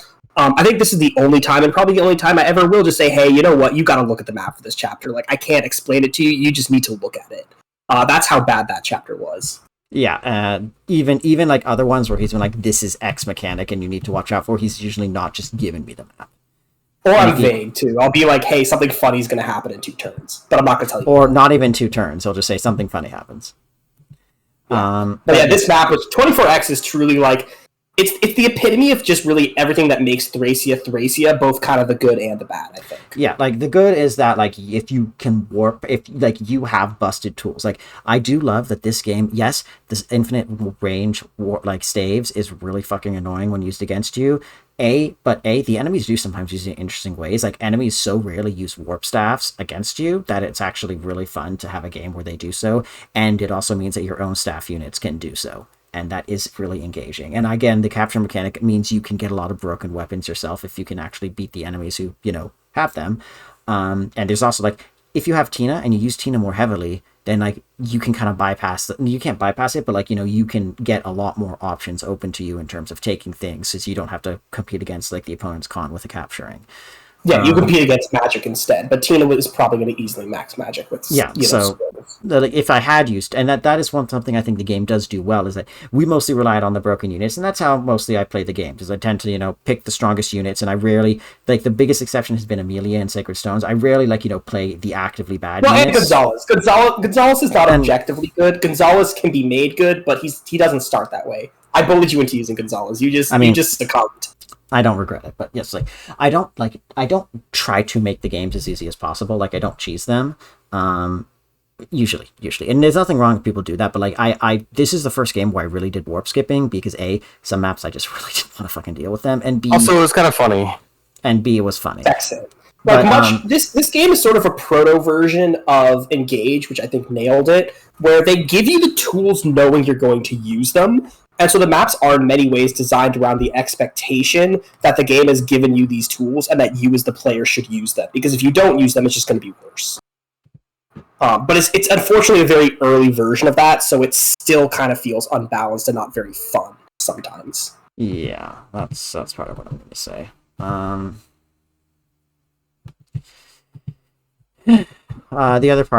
next thing I would say is that like I do love that you have some of those tools available to you, and that like we could have used Salem, and that would have given us like a fair bit more different options with casting. Aswell would have been better. Was better anyway though. Like we could have maxed out Tina, which would have given us a very different dynamic with capturing your enemies or stealing and getting enemy weapons in the later game. That kind of thing. We could have instead of like trying to make Edda work. Well, first off, we might have been able to make Edda work, which would have changed the dynamics of some of our maps. But we also could have put that into like Machuria, which would have meant we had another really strong sword, another really strong female sword unit. Yes, I know she promotes to hero, not swordmaster. And so, like, I tend to use the stronger units, but that's because I think they're fun to use. And even when I do sometimes, like, do kind of, I don't want to say cheesy strats, but, like, exploit Winnie strats or something like that, it's less common than, the alternative. And I do tend to do it because the chat map's either really annoying or just not fun, or I'm tired or something. Speaking of having a lot of units, I'm actually surprised you haven't mentioned this yet, the fatigue mechanic. Oh, yeah, I'll get to that in a second. Sorry. I'm just curious. No, I'll get to that in a second. I promise. I just like using strong units. It's fun. It's just fun for me. But yes, so fatigue. I think it's an interesting mechanic. I think again, its implementation is like a lot of the mechanics in this game that are sometimes interesting. Jank, because like stamina drinks are both like, if you can save up the money, like we rarely used them, and we started using them a bunch in the late game once we were using our main units really, really heavily. I mean, I would also say we spent our money on 3 things and 3 things only in this game. We bought stamina drinks, we bought torches, and we bought the stat boosters. I think that's pretty much it. I would also say that like the game's economy is totally fucked, like in a not fun way. Like there's really only those three things worth spending any gold on. Like it's kind of non-existent, honestly. Yeah. Well, it's deliberate, but yes. Yes. So that's one thing. I think also. Oh yeah, there's something else I wanted to say. But fatigue is an interesting mechanic. I like the idea of mechanics that force you to vary up your army. I think that fatigue is maybe not the best way to do it. I think that maybe some stuff kind of like I can't think of a good example, but if I'm drawing from a non-Fire Emblem game, there's XCOM, there's a lot of main story missions with forced deploy slots that kind of force you to use your underdeveloped units, and sometimes will provide you squad members that you haven't necessarily trained because to meet the requirement. I'm thinking of like the base defense missions in XCOM, in the reboots of XCOM 1 and XCOM 2. And I think stuff like that would be very interesting. And Three Houses almost kind of sort of does that with like the reunion chapters, but ultimately the series as a whole doesn't usually force choices like that, because of how they're designed. I mean, think about it. Like, if they have chapters like that too late, like your units are literally like a unit that you haven't trained literally is going to be able to do nothing, or you're going to have to baby them so much that it becomes your goal. So yeah, I think actually fatigue is the best at spreading it out evenly over the course of the game. I won't say it's a flawless mechanic by any means. I agree with you that it's janky. But I do think that other options are maybe not great for Fire Emblem, That's it is true. As a game. I also think that it as a mechanic, it doesn't really feel great.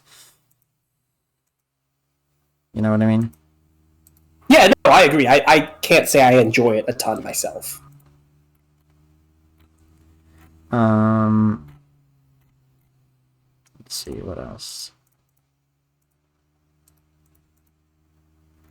I'm trying to think, sorry.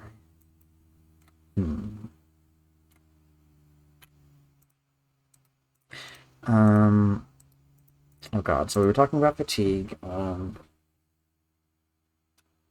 What else? Oh yes, deploy slots. Yes, I know that this is just because of, how it is, but the fact that you can't choose where things are deployed, but there are units are deployed, but there are so many maps where unit deployment location is so critical is just yeah, it's criminal. It's just shit. It's just bad. This is especially true in that. Oh god, which fucking map is it? It's chapter 19, where if all of your staff units are like units that can't move very quickly or stuff spawn in the bottom, you just lose. If you don't have enough rewarps or something, you just lose. And even if you do, it's just like you need to also take out like the civilians with you.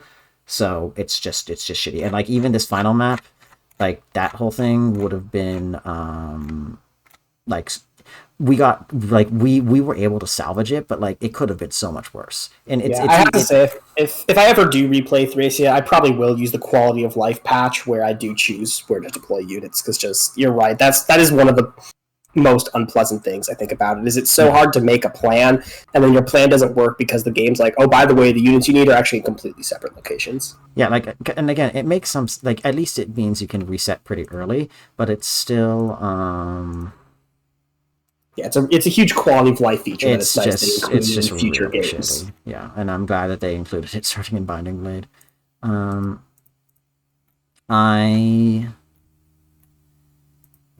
else? So overall, jank but fun. Oh, no, sorry, let me rephrase. Jank but not bad. Interesting but not always well executed.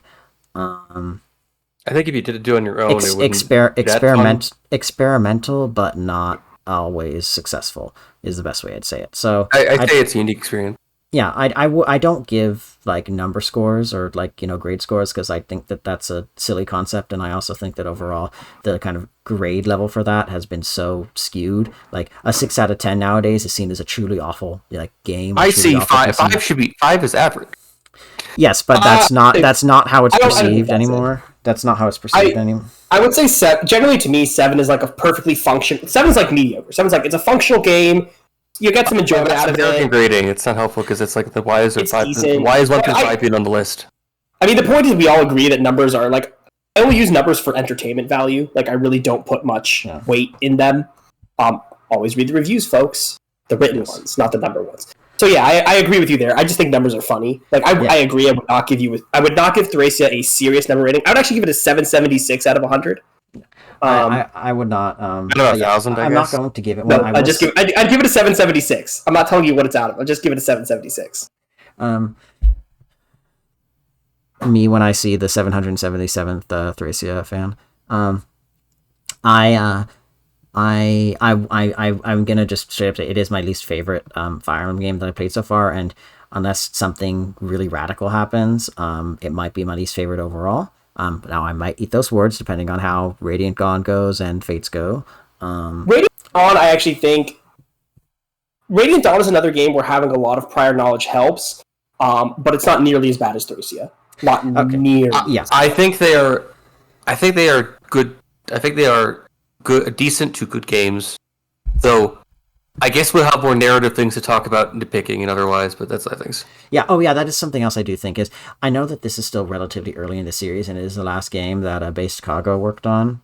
Shoji Kago worked on. But even though there's a few characters that have like kernels of being interesting, there's just so little given to them. Like Halvin and Ocean and like all of the people in Fianna get so little time to do anything if they're not named Ival that it's really hard to get as invested as I want to be in them. I did still get invested in them because I always care about as many characters as I can, but it still felt like like they knew what they wanted to do and they did it in like a few small scenes and otherwise didn't really explore it.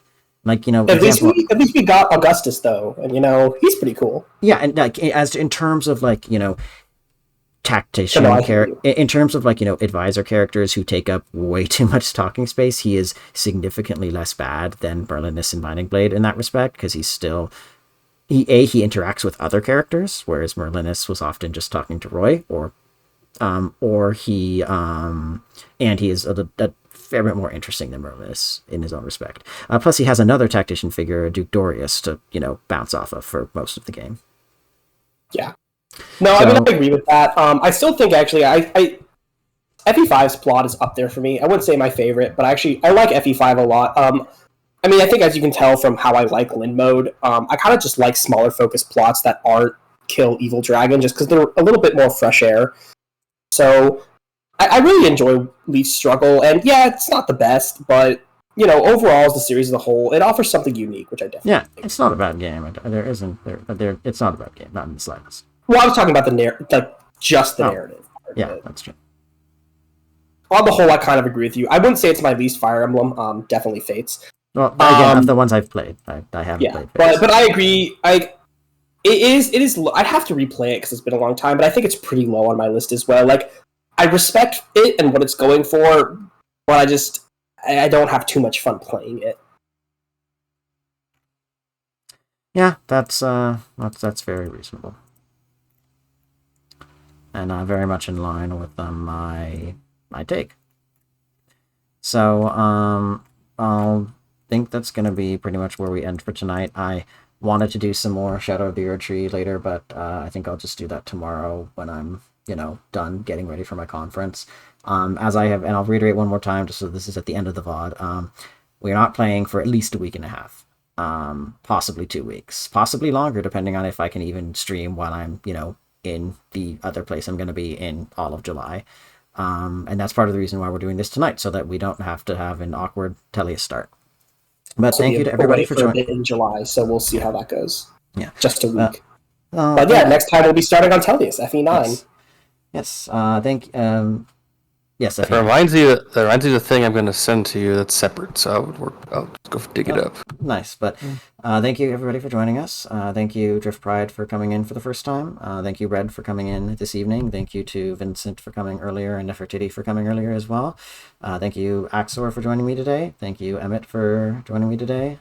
I wish I was more involved. I've been dealing with like this burning in my throat this whole time. No, so that's fine. You were very involved yesterday and the day before, and I was trying to be involved today because I wasn't doing much else besides just being. It's okay. It's okay. It's really okay. Don't worry. You said plenty, and I had a good time. Please don't worry. Okay. No, it's fine. I'm more worried about like this. I just don't know if acid reflux or something going on, but that's rough. No, it's fine. I understand. Anyways, have a good night, everybody. Stay cool. Red, I am probably going to be doing some more Shadow of the Erdtree tomorrow if you want to pop in. But now that I have finished fighting Emmett, I didn't tell you about this, but the boss that I ran into just after the stream ended on, I think, Thursday, she took me 5.5 hours. 5 hours. Nice. Oh, yeah, I don't think I've ever spent that long on a video game. Okay, maybe I did. Well, the first time I feel the longest I've ever spent on a video game boss, I think the final Valkyrie fight in God of War 4 took me quite a while. Yeah, that's I've heard really bad thing, really hard things. It's a hard one. Yeah. I did do it in the end though. I remember having to like learn how to optimize the burst timing of all my fucking shit together to get it. I mean, it's basically just Dark Souls. You just got to learn the move pattern, and like the timing is just really tight. You also got to learn how to burst all your shit together so you can hit her like as much damage as possible in about 6 seconds. Is that much time? Right, exactly. You're like, what's my best combo for this small window? You have to find like what combo lands, and you have to know when you have to stop exactly. Yeah. The longest that I've ever spent on a single video game boss that I can remember is the first time I beat Millennia, the Blade of Mikola in Elden Ring in 2022, who took me about 9 hours. Yeah, I've never spent that long. I've never had one take that long for me, and I think that's probably good for my own sanity. Yeah. Anyways, have a good night, everybody. Unless you count the several hours I spent over the course of like an entire day boss abusing an FE4, but that was just by choice. Yeah. No, Relana, Relana was not the longest I have spent on a single boss in a video game. That was not, that Millennia was 9 hours. Relana is not even the longest that I've spent in Elden Ring beyond that. Radon, my first time fighting Radon took me 6.5 hours. My first time fighting Rykard was 4 hours. So, it's not, she's beaten Rykard, but not by much. It's a big deal when literally one of the official companies involved in the game basically tells everyone, please use the leveling system we put in the DLC. Yeah, please use it. I am using it. No. I'm not saying that you. I'm saying it as like a lot of people aren't using it. So it's like it's more just like a thing of like, everyone, please use the system we put in there. We designed the entire DLC around it. Yeah, no, that's true. I'm reminded also, you all can't see this, but I'm gonna go ahead and send this because it is very funny and very fitting. I'll post. I wasn't there. I wasn't trying to give you shit. I was just no, being it's like, fine. this it's is totally fine. Yeah. This is. Yeah, get on with this guy. The very first boss almost everybody encounters and totally fucks you over. It's great, but also. Where is it? I found it. I put it. I'm just gonna put it here because this is also a thing I saw. I fucking told you. That's what he says there. Yep, no, that's actually completely correct. Anyways, let me just pull this up. I'll just send this to Red on Twitter. It's like rubber banding, but for a fighting game instead. Yes. Which means it hurts a fuck ton. Well, I mean, yeah, that's horrible. That's honestly some of like the worst. I hate that racing game AI. It is, yeah. It's really bad. Have you seen those like videos about like how like what Mario Kart's AI looks like when it's cheating? It's hilarious, but also awful. Mario Kart is psychotic. Like Mario Kart, I feel it's almost better to be in second most of the race until like that's very true. It's like better to be in second or third. If you're gonna be in like first, the final lap. If you're in first, you want to make sure you're basically lapping people to avoid getting fucked. I mean, you basically want to make sure that you have something behind you at all times and also know how to do the little drift boost out of the way of a blue shell, because fuck you, that's why. And I don't know how to do that, so rip. I think blue shell should not be. I think blue shell should not be allowed in like the second half of the last lap. Okay. We should probably head off. Hit the button. Have a good night, everybody. Stay cool, and see you in a few weeks. Bye bye.